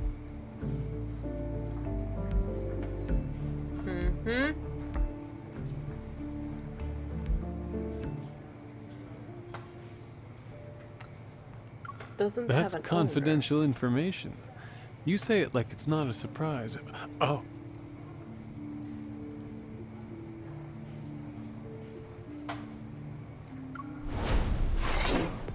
A light blade is pressed against Randall's chest. Xavier is already behind his office chair. Xavier! I unhurriedly reload my hunter firearm, disengage the safety and point the barrel at Randall. Oh wait, we weren't gonna... Too late now, Randall. Oh, I shot your foot? Okay, you're alive at least. Since you're a data broker, you should recognize the bullets I loaded. This is unnecessary. I'm not being uncooperative. That's enough nonsense for today. The files. Hand them over right now! This is how you hold a gun. This is the gangster way. Under my gun barrel and Xavier's blade, Randall wears a wry smile, yet he shows little to no fear. We should look more intimidating. He inputs a series of passwords on the table and scans both of his palm prints.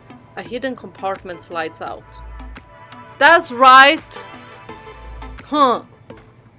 Get the stuff out of the box. Xavier uses his sword to pick up one of the papers. He glances at it before quickly setting it down. That's it? This is all I can get. The Gaia Biotechnology Research Center isn't a haphazard operation. It's not the same institute as before.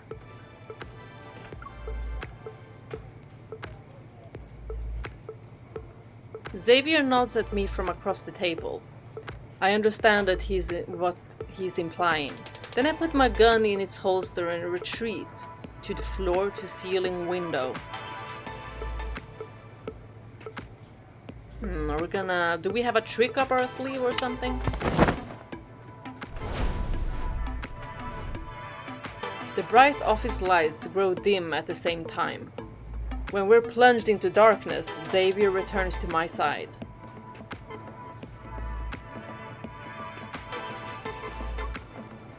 Music is too good!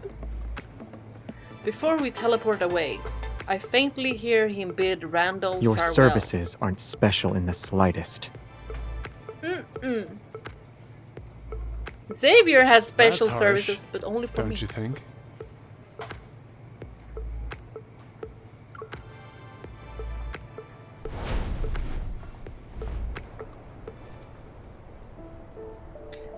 I can send a message that confirms Isaiah's intel is accurate to Jeremiah. Maybe that'll help him trust Isaiah a little more. Or let them fight, it was funny. Can we watch? It was like a comedy to me. Why didn't you take the papers with you? Photographic memory? Or he has something Leaving them with technology that Randall already means did he'll that. sell them as intel again. The buyers won't know I'm aware of what's in them. If they want to utilize that intel against me, then we can use it against them. True. You're quite the strategist, huh? I'm impressed! What was on it? Is there a way to remove the suppressor? Xavier touches his neck and slowly shakes his head. Oh my god, this outfit. Oh, I love it so much. It looks so good. But then again, removing the suppressor. Y'all, I'm afraid! Jeremiah said that it's like suicide. And it's there, I'm thinking it's there for a reason. Because probably drains his life force.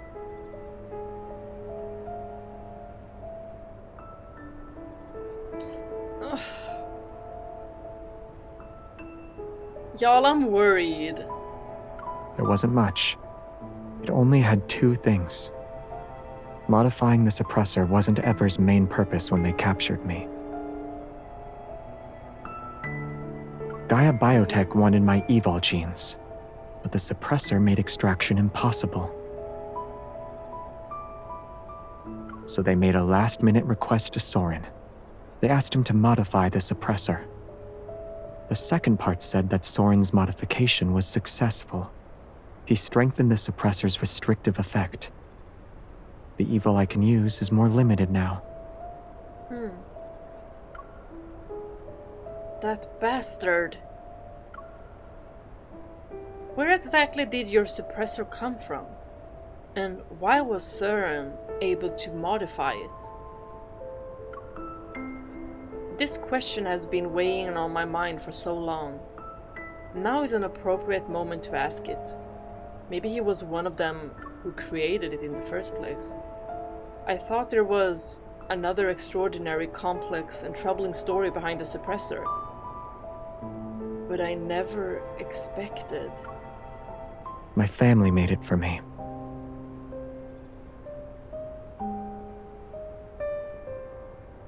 Yeah, that makes sense as well.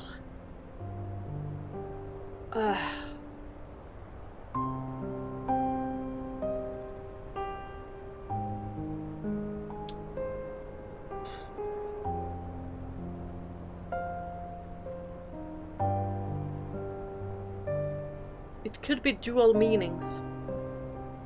The suppressor is good and bad. Yes. Good for him, but... It was originally made to protect me.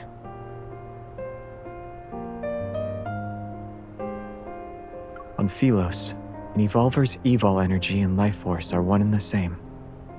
Using your evol means you're consuming your own life for power. Oh, no.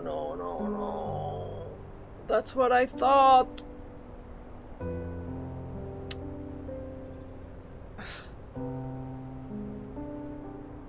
Then let's not remove it. But what if Soren did something really bad to the suppressor?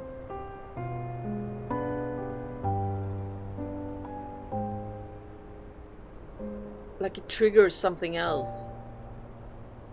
On Earth, we're displaced in time and space.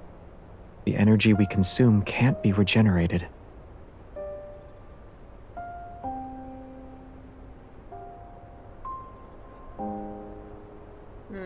The suppressor protects me through restraint.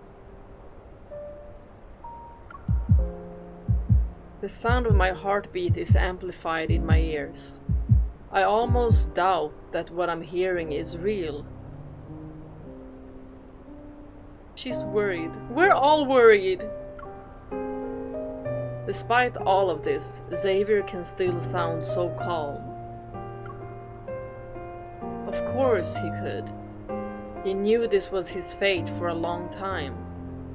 What else can he do aside from getting used to it and remaining detached?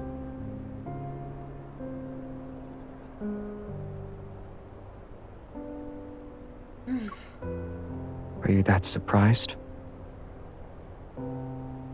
we're more worried than anything. What you're basically saying is, we shouldn't remove the suppressor. No wonder Isaiah said it'd be suicide if we do that.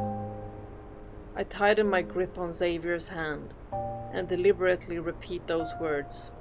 So it was Isaiah who did that, who said that. We can't remove it.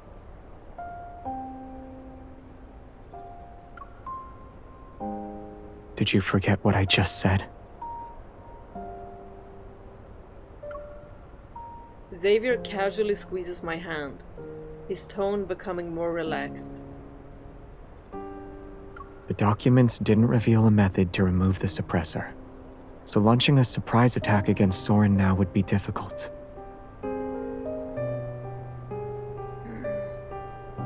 He's like, don't worry about it. When we wake up tomorrow, we'll need to think of new approaches. Y'all, they're gonna have us crying. Are you really giving up on removing the suppressor?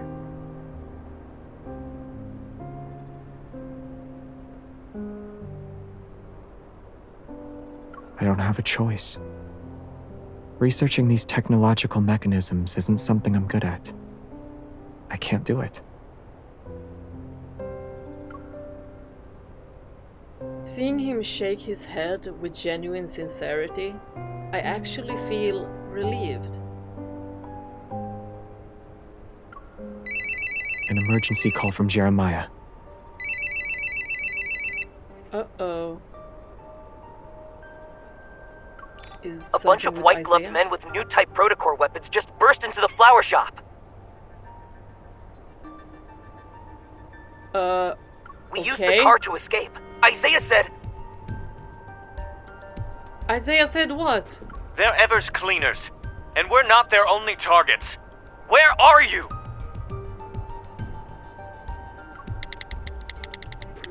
I'll share my real-time location with Jeremiah. New type protocore weapons?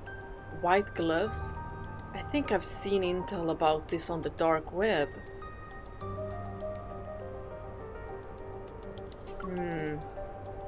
They're the ones who handle the dirty work forever. Break through fast and watch out for suicide attacks. Isaiah can't fight 20 people on his own. He won't last long. Some backtrackers are here too. Jeremiah's swordsmanship has always been one of the worst in our team. He couldn't beat them before, so it'll be impossible now. But you can't either, Isaiah! Focus on getting out of there. Throwing Jeremiah under the bus like that. The call ends, and the chaos on the other end temporarily fades. I know all too well that we don't have time to sit around and come up with anything new.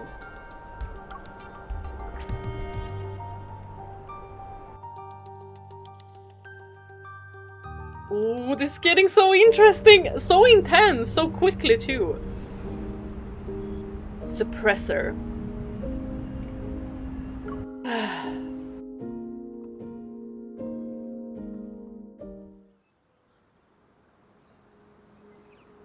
On an ordinary workday morning, people pass by the street corner, but they don't smell the familiar scent of flowers.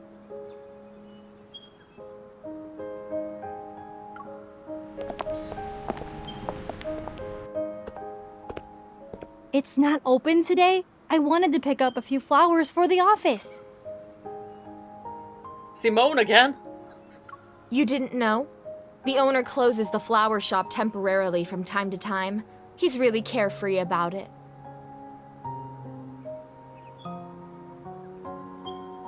Young people like him who open flower shops in the bustling parts of big cities usually have that wanderlust spirit. They leave whenever they feel like it.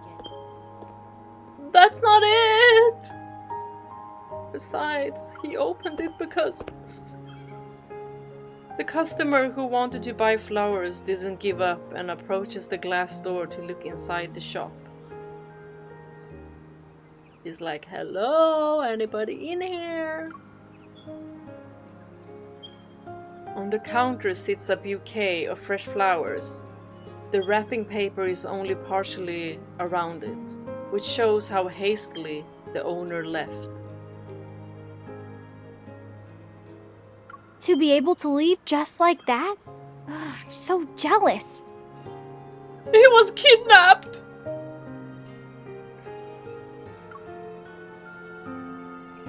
Well, they just think he went up and left We've been like driving that. for so long that anyone who's been trying to keep up should have lost us by now.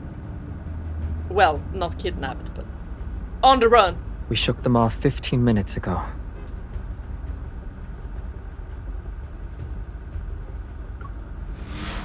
The endless stream of rush hour traffic stretches ahead as a small delivery truck weaves through. Swaying restlessly, it takes advantage of its slender build. I have cat hair on my face.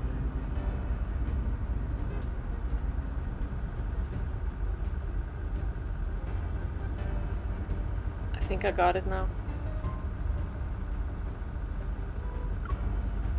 Yeah.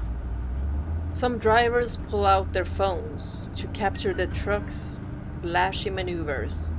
Unfortunately, they lose sight of their target in the blink of an eye. But our choice is obvious. They'll catch up sooner or later. A cold snort comes from the passenger seat. What do you want, Isaiah? Why don't you just ram into everyone and send them flying? Even if it doesn't kill them, it'd make them suffer at least. Isaiah!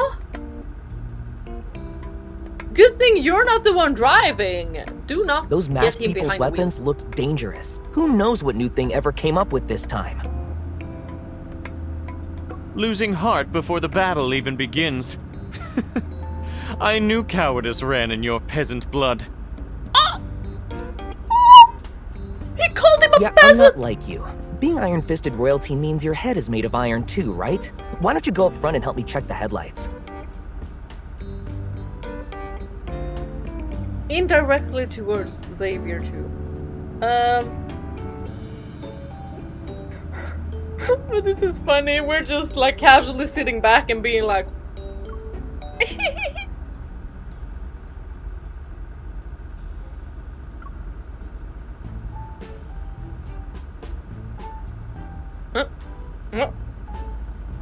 Hello?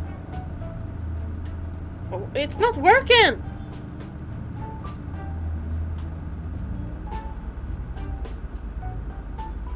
Come on! Jump him! Okay, let me get the pen again. That worked. Before this battle can escalate further, I shrink back and retreat to Xavier's side.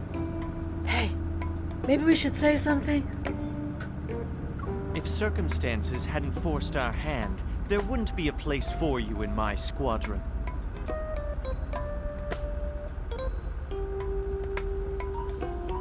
You'd be perfect as No Hunt Zone number 99's headmaster. You'll deal with those mutated wanderers with impure bloodlines and their biological dilemmas. Listening to the ongoing mockery from the front seats, I rub my ears and lower my voice.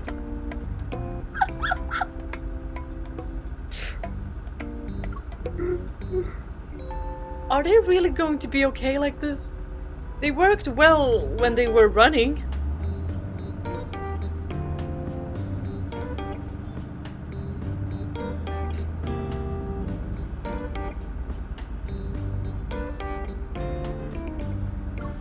This is how they relax. If you say so. If they have time They to seem- argue, it means the situation isn't dire. Okay. You can use this as a chance to relax too. When there is no threat nearby, they become each other's biggest threat. That it.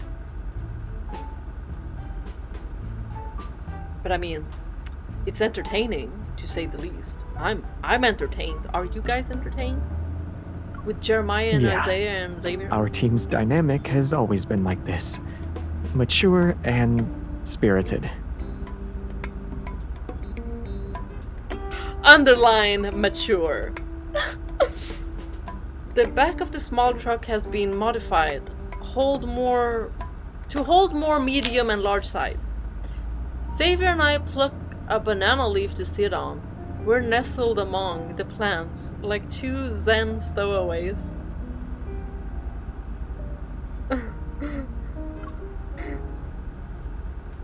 Your suppressor just flashed. Touch the suppressor or resonate. Xavier tilts his chin, which makes it easier for me to touch the suppressor on his neck. It's normal for it to flash. You've seen it happen before. Yeah, but still... Doesn't that mean you're consuming your energy beyond the safety threshold, though? Not necessarily.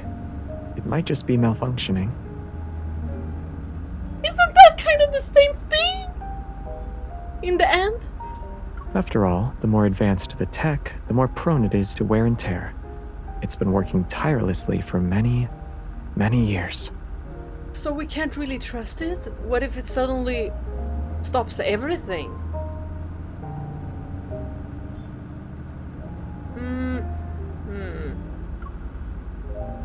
Stop trying to trick me with a straight face. Oh, is that what it is?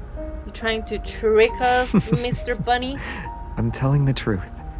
It's been in service longer than an average spaceship used for time travel. And it's been modified over the years. Malfunctions are normal. As long as I don't malfunction, it's fine. You better not. A few specks of light float up from his palm. Their glow is the same as it usually is when I push them with my finger. They spin in circles. From its birth to its death, a star witnesses the passing of billions of years. Its energy is enough to outlast several generations on Earth. Even if there's a day when I run out of energy, it won't happen for a very long time. You're really optimistic. I've acknowledged the suppressor's existence, but seeing Xavier affected by it makes me feel even worse. That red light is like a countdown before an ending arrives. Its presence alone fills me with unease.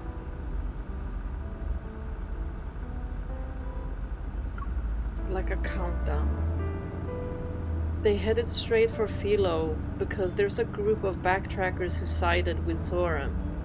And they're after you? Other backtrackers weren't hostile towards Xavier. They didn't target him the way Soren did either. But now... The backtrackers were never a harmonious group to begin with. Who knows how many people are putting their pent-up resentment on his shoulders? If we view their actions as ones that are driven by emotion, then we'll be severely underestimating the backtrackers. Those willing to cooperate with Ever, and the ones who left at a later time, aren't fools. In this cramped space, Xavier adjusts his posture. He stretches out his left leg, his body swaying gently with the car. It's because they're intelligent that every decision they make is the optimal choice. Even if those decisions would tear the team apart and turn former comrades into bitter enemies? Tear the team apart? Turn former comrades into bitter enemies? The original backtrackers were formed under similar circumstances. Everyone who joined knew the title of backtracker didn't carry any honor on Philos. It meant rebellion, resistance, and desperate madness. Our journey didn't set off with any blessings. No one would wait for our return on the other side of deep space.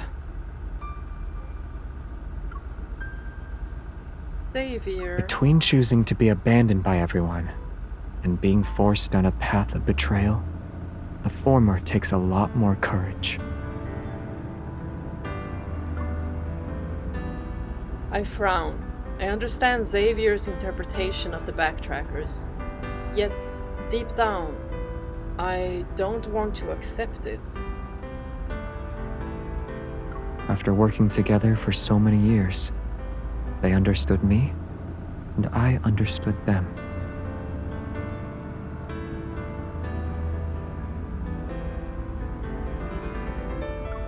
I understood the confusion, the disappointment that kept building up after each failed attempt.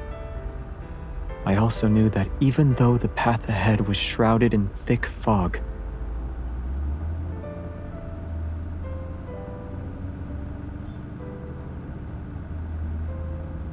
not one person actually gave up.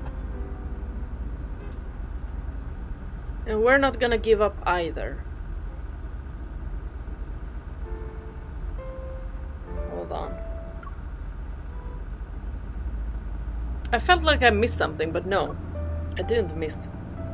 Seeing Isaiah and Jeremiah's tacit acceptance, I can tell their understanding of their former teammates aligns with Xavier's. But this analysis only makes my expectations about the situation feel heavier. So, they chose Søren because the goal he wants to achieve gave them hope.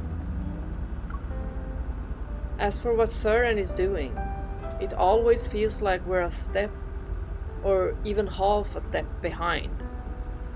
But the backtrackers on their side could have anticipated our actions.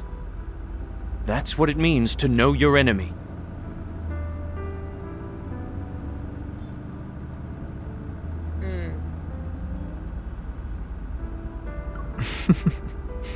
You don't have to think of them as being that frightening. Okay then. They're just a little bit spooky then. Even though they're enemies now, I don't think they'd use underhanded tactics against us. I don't know about that. If conflict is unavoidable, it'll be a few straightforward battles. That's all. At the beginning, I said those people are insane one way or another. I pity how their lives turned out sometimes. Oh, Isaiah. You always have stuff If you to still say. have any delusions about them. Here, eat popcorn. Here, Isaiah. I'll spend the rest of my life riding your tail as the King of Sorrow. Your infamy shall be spread from our solar system to Sagittarius. Every star in the galaxy will know your name. Hey, I'm Sagittarius. You going to me?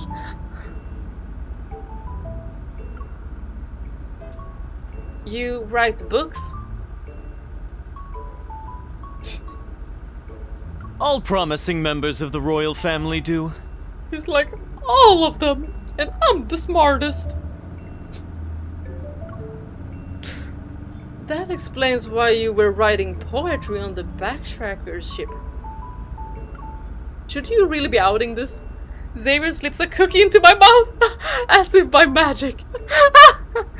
He interrupts what I'm about to say before turning and speaking with authority. He's like, oh. Basically what I wanted to do with Isaiah, he did to us! Sometimes I'm just like foretelling the future, like what is this? What is this? Is it because of my star sign? Since you love writing so much, don't speak anymore. In fact, you can start right now. Write down whatever you want to say. You don't even look at the things I write. I'll look when I have time. Why are you laughing? Because it's funny. I can laugh whenever I want. What, are you gonna give me a story about the King of Laughter?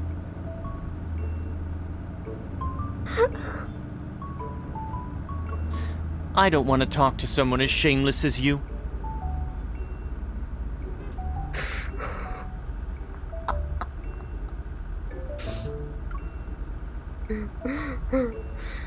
Isaiah had his fill of being made fun of. He crosses his arms and ignores everyone.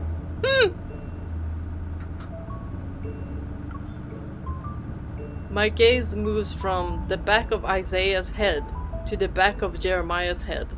Then it settles on Xavier's profile. Why are you laughing? You're right. Listening to them bicker is relaxing. Xavier shakes his head with a hint of resignation and leans against the heavy flower pot. He's quiet for a moment. Then he softly chuckles. By the way, where did that cookie come from? Did you have it in your pocket, mister? I picked it from a tree. Jeremiah prepared a tree as a gift for an important client. We're stealing some cookies, so don't let him catch us. Right. Do you have more on you? Do you want a cookie?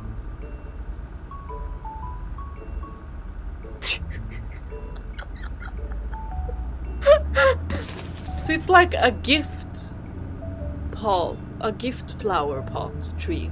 Seeing him pull down the small gift box along with a couple of leaves, I swallow my cookie and move closer to the tree. That's so smart though, to put gifts in the tree. Xavier, you're wrong about one thing.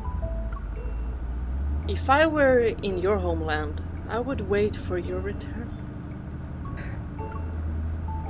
You would, I know. We know! And he's like, I know. I just never made it back!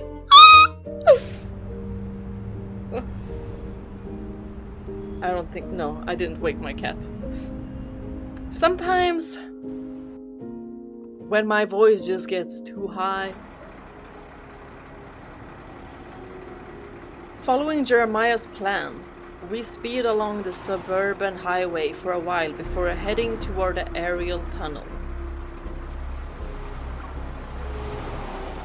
Once we enter the ultra-high speed tunnel, we can lose our pursuers and buy ourselves enough time to regroup.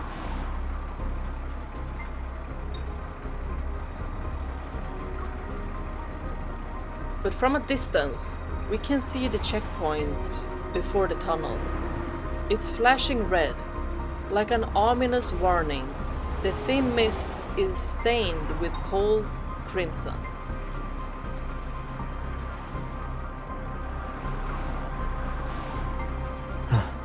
Looks like it's closed. What a coincidence. Their influence doesn't Don't tell reach me. that far. Let's split up and scout the area. We'll meet up at the southwest corner of the rest stop in 10 minutes. Aye aye, Captain. 5 minutes.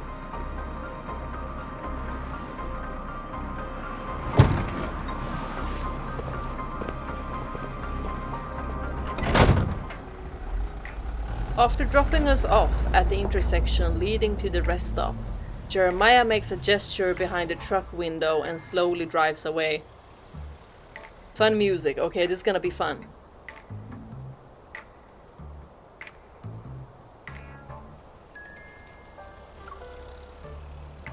His gesture was cool, but his little truck is covered in battle scars.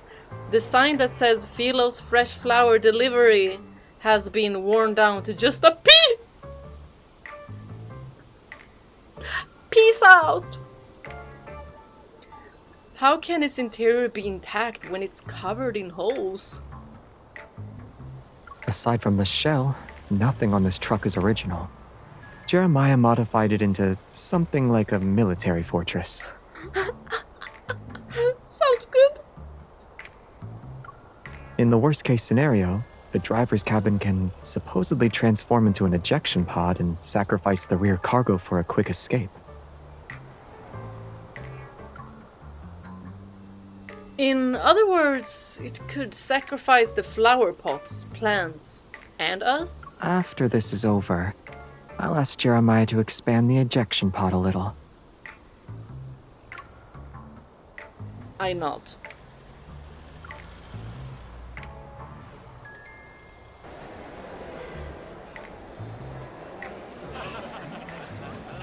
Hundreds of vehicles are parked at the rest stop.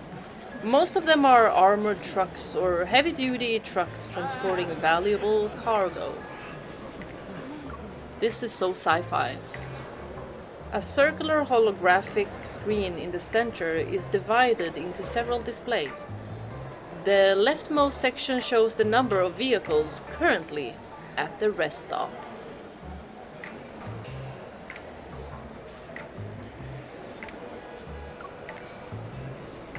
As I pass by one of the armored trucks, I can't help but feel a little envious.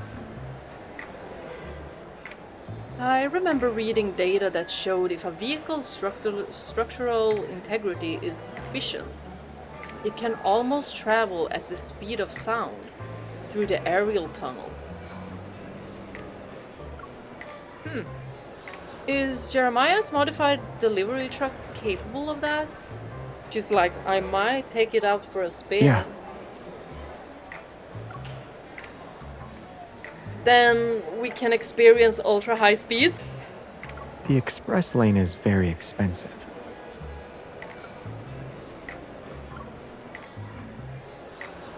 So it's a no? I want to go with the express one.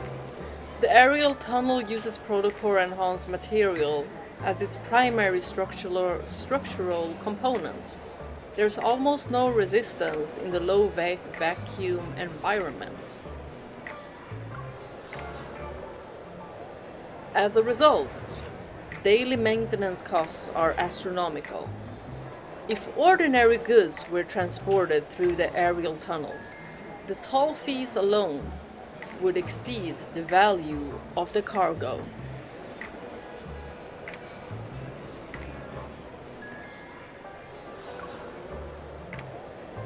By the time we exit the tunnel, all the plants in the back could qualify as luxury items.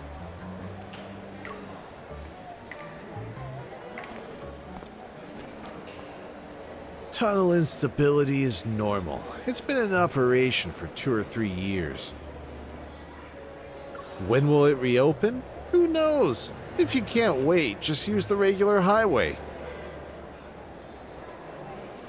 They said it involves stuff like abnormal magnetic fields and unusual energy fluctuations. They won't reopen the tunnel until the situation stabilizes. Long-distance transport is so exhausting. You might as well rest like me and find a massage pod to lie down in. I would like a massage. I haven't had one since ever. After questioning some truck drivers, Xavier and I head to the southwest corner of the rest stop to meet up with Jeremiah and Isaiah. Have they, pulled out each other's hairs? I just want to see how they look. The explanation given by the staff is consistent with the information we obtained. There's no telling when the tunnel will reopen.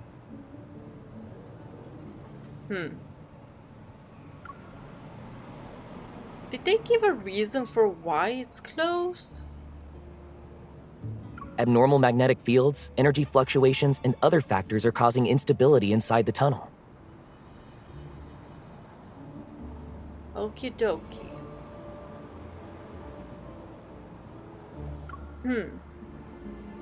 That's just a catch-all excuse. So what's the plan? Will we keep waiting or take a different route?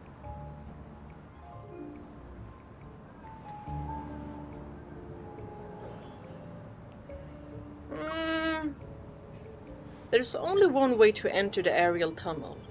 If we turn back now, there's a chance we'll run into our pursuers. And we don't want that.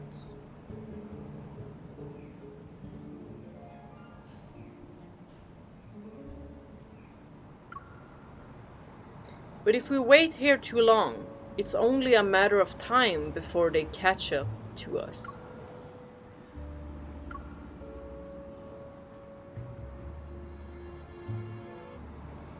Should we turn back? Or let's wait. I'm just gonna... I'm leaning toward turning back to find an alternate route. What do you guys think? I vote for staying. Xavier and I exchange a glance. Then we look at the other two. What do you choose? I vote to turn back. So 2-1. We said turn back. Xavier said stay. Isaiah, this is the first time we took the same Then option. I'll choose to stay. Since there's 2 on each side, no one gets left out. So this is what it was. Okay. Oh, I know. Why don't we choose to stay, but Isaiah can feel free to go. You're insane.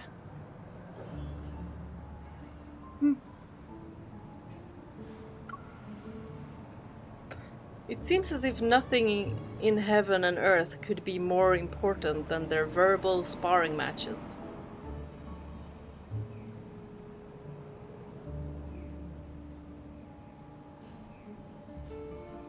But they're funny. Exasperated, I turn my back to the two of them and ask Xavier about his reasons for staying.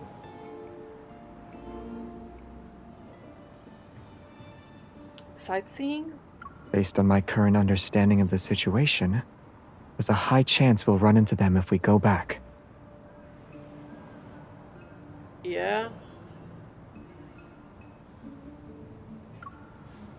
Already? Didn't we lose them for a while when we were on the highway?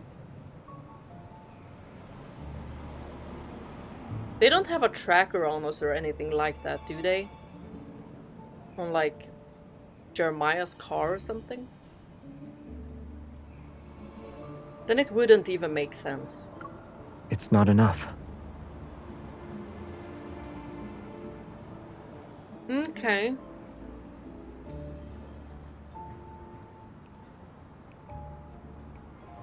If you say so. Our choice to leave the highway is a signal. They know we don't want to face them head-on right now, and that we're creating distance to buy time. And among the fastest way to leave Lincoln City, the aerial tunnel is the best choice.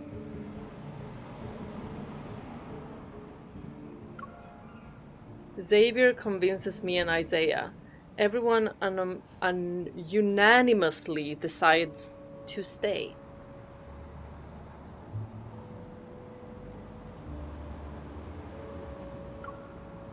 Jeremiah gives me a thumbs up. Thumbs up to you too, Jeremiah. It's I settled like then. him. I haven't eaten or drank anything since yesterday, so this is the perfect chance to refuel. You guys should too. Don't go into battle on an empty stomach. You're right about that.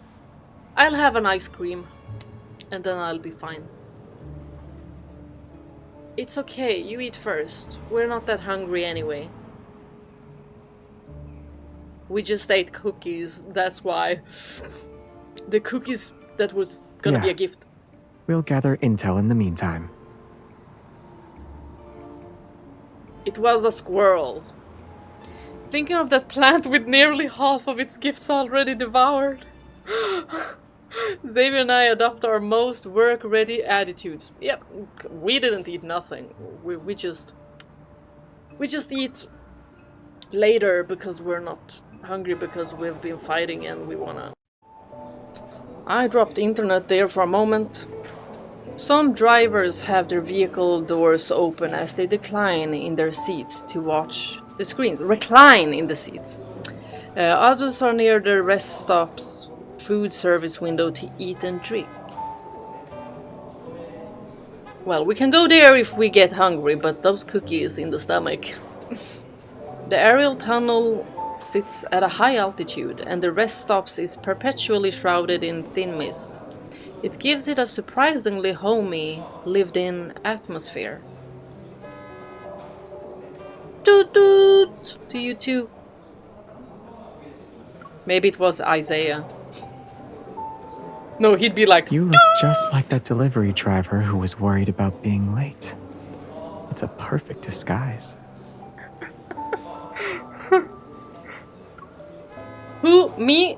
No. Aren't you thinking about something along the lines of, I would have taken a different route if I had known? Magnetic field anomalies can affect the tunnel. I've been dealing with issues related to them, but I completely overlooked that connection. Toot toot to you too!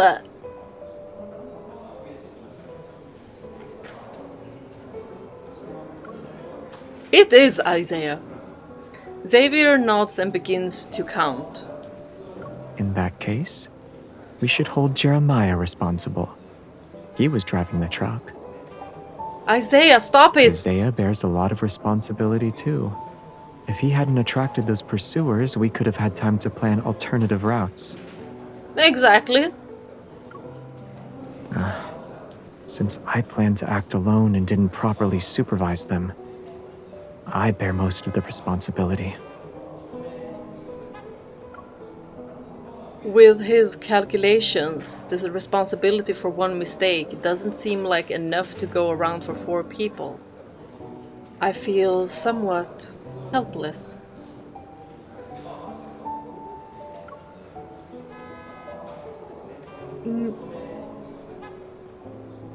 I can't click. Come on! You don't need to. You're making it sound like everyone's at fault. You don't need to create a list. No. I'm not doing that. What I said is true. None of us are mindless puppets, so every action we took was inevitably shaped by everyone's thoughts and decisions. True. Let's put Jeremiah aside. If Isaiah found out you wanted to take all the responsibility, what do you think his reaction would be? That depends. Responsibility, like as in everything bad happening, he'd be like, yeah, it was all your fault. Glad that you know. He'd call me a sucker. Worse. He'd do more than that. He'll scold me for playing dumb, call Jeremiah a coward, and declare that he was also part of the mistake with his head held high.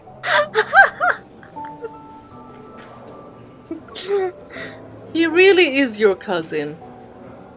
Brother. Xavier furrows his brow. He surprisingly looks unhappy. I know Xavier is right. In a battle where allies fight side by side, wanting to take on all the responsibility is disrespectful to your fellow teammates. You could try not throwing your other teammates under the bus next time you want to comfort someone. Xavier? Never! I'm worried that Jeremiah will be so sick of us that he'll turn us into fertilizer one day. You don't like what I said? I do. Seeing me sigh yet also feel relieved, Xavier reveals an understanding smile and leans to the side. He idly looks around.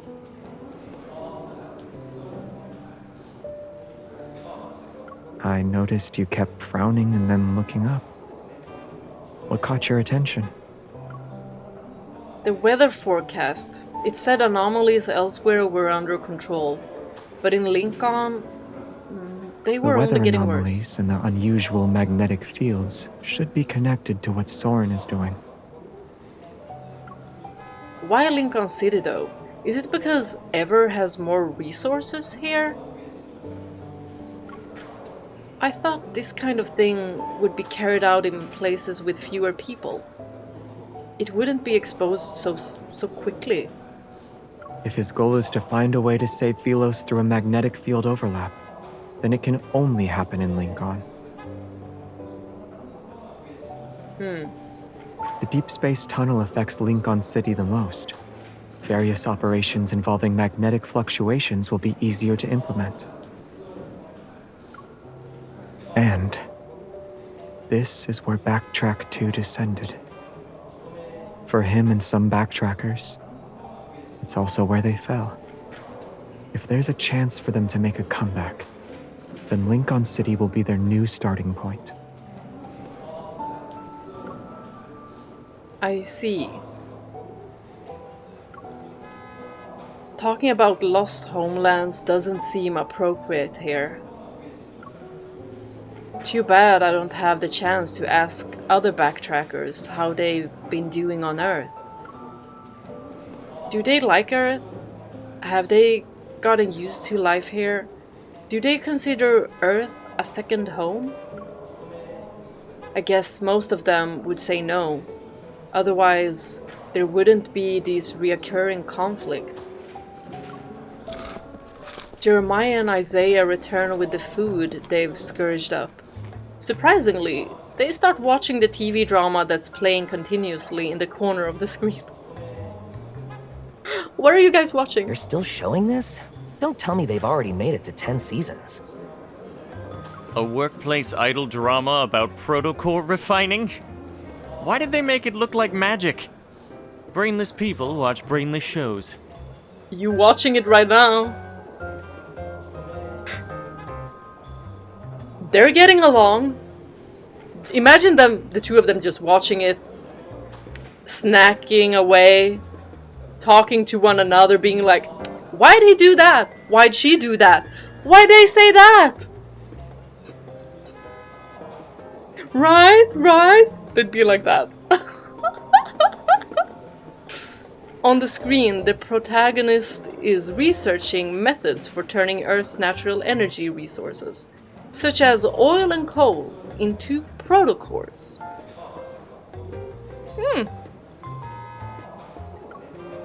I'm also watching a new series. I told you about that one. Ashes of Love. If only it were that simple. If natural energy sources and protocore energy could complement and support each other, then there might be more innovation in energy technologies. But it's I'm impossible. not so sure about that. We're quickly shocked by the show's over-the-top melodrama. We can't give any more attention to our scientific Who's controlling discussion. the screen? I want to file a complaint. This is mental pollution. Forget it, there's still plenty of people who love watching this. If you don't like it, just look away. Hold on, my cat wants to go out. Forget it, there are still plenty of people who love watching this. If you don't like it, just look away. But, I mean, it could still be... Xavier suddenly stands up with a grumpy expression. He looks toward the rest stop entrance. Did they come here? Did they find us? No!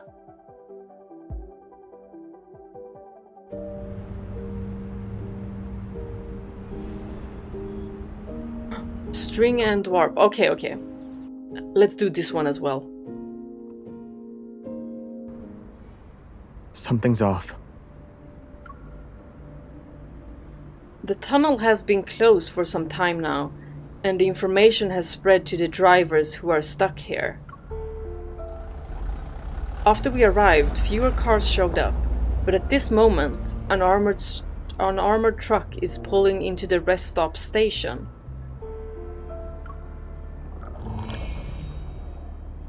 An anomaly? Energy fluctuations. The newly arrived vehicle is loaded with a batch of active protocore energy weapons. There's quite a few of them. They might not necessarily be from Ever. But Xavier doesn't hesitate. Retreat. Get in the truck. Aye, Captain! Using the fog and other large vehicles as cover, we head to the corner. A subtle energy shift appears in the air. Xavier and Isaiah turn their attention toward the center. Avoid the patrol robots.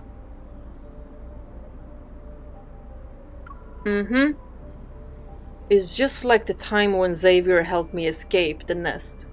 We ran into them at Azure Square.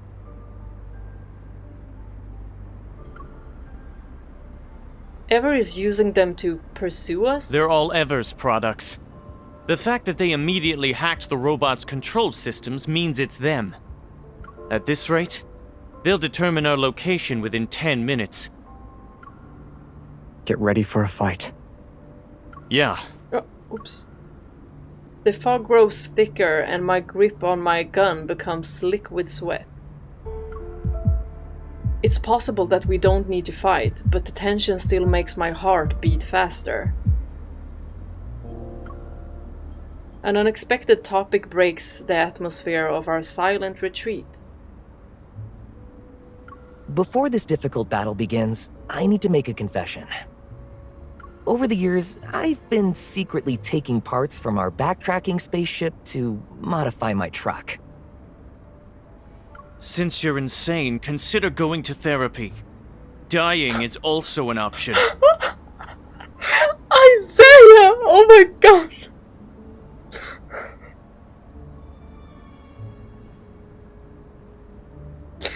Dying is also an option.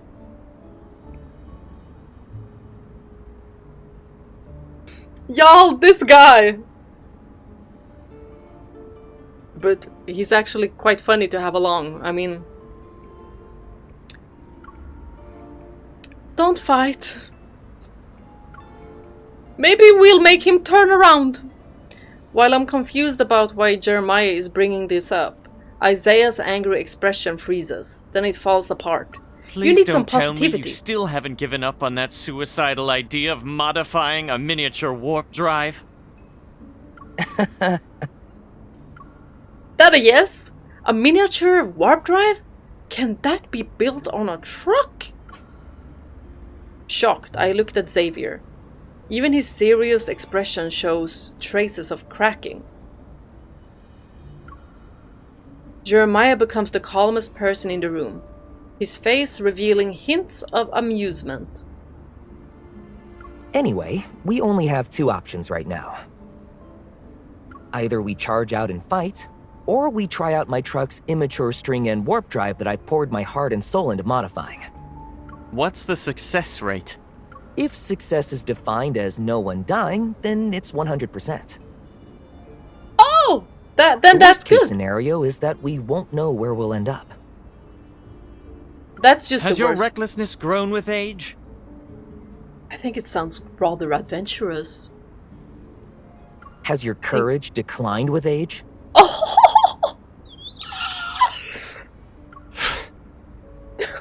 Isaiah's brows furrows before relaxing. He scoffs and directs the question to me. It's your call.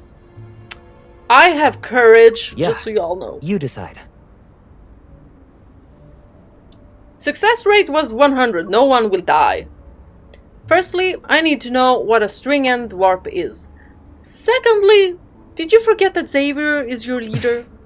It's basically a point-to-point space travel technology.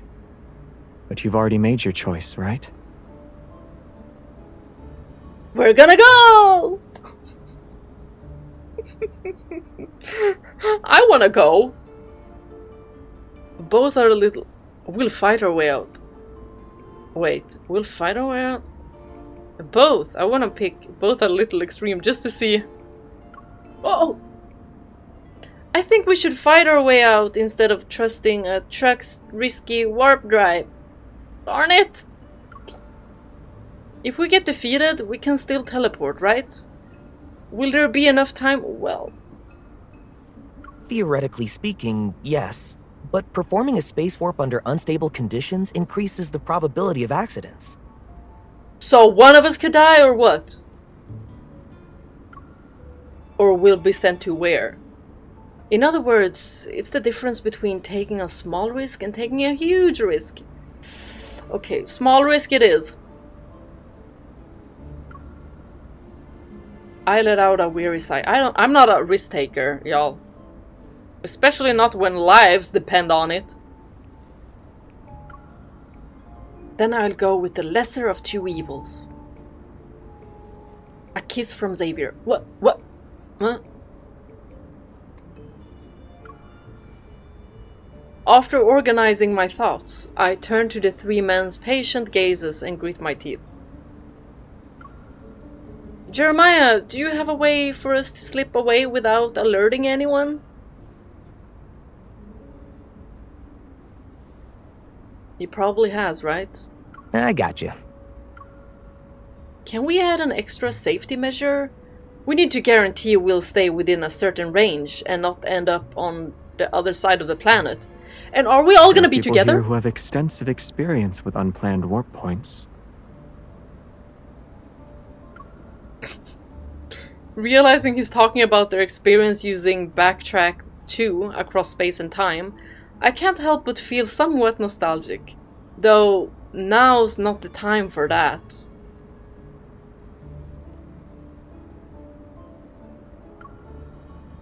You really have been through a few epic adventures. We would have been too if we were that old. He's just a couple of 100 years old. Xavier, who's got him first, turns around in a crouching position and pushes aside the branches blocking the rear door as he reaches out to me. Regardless of the adventure, you've always been there. Before I can think about what he means, he pulls me into the vehicle.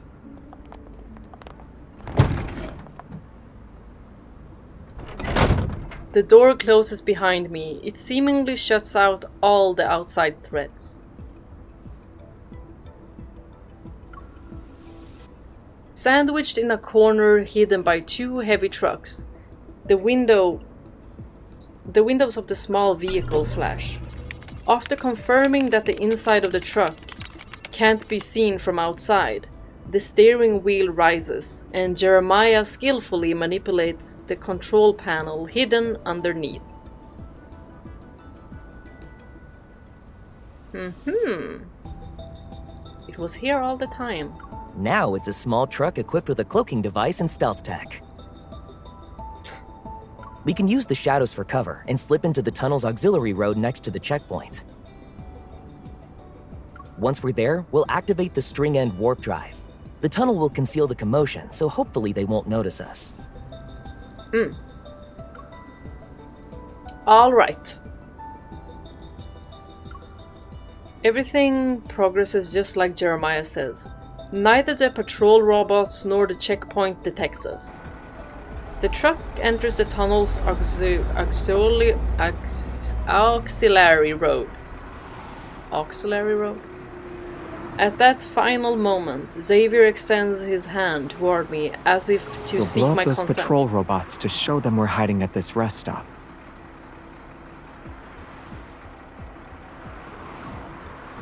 That way, they'll waste more time here. Good idea!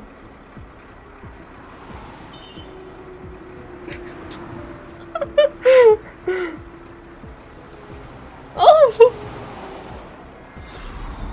I grasp his hand and we silently resonate just before the vehicle enters the tunnel.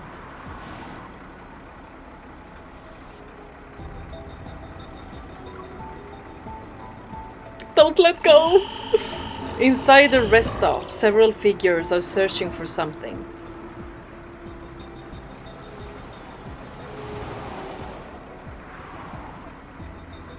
Y'all, this melody is good. Right. Several figures. Oh! Patrol robots hover in midair, their compound eyes sweeping across the tunnel entrance. Traces of cold, red light flashes.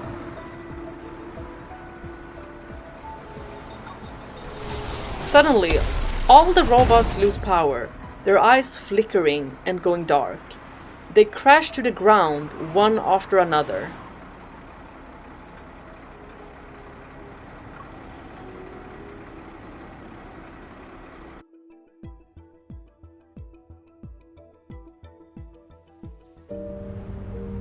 Okay, that's it.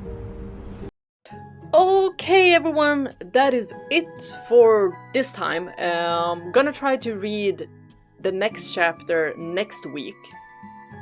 Should be fine. They're pretty long, so hopefully I'll get time to read the entire chapter, because otherwise I'll have to split them into 2 videos. I don't want to do that.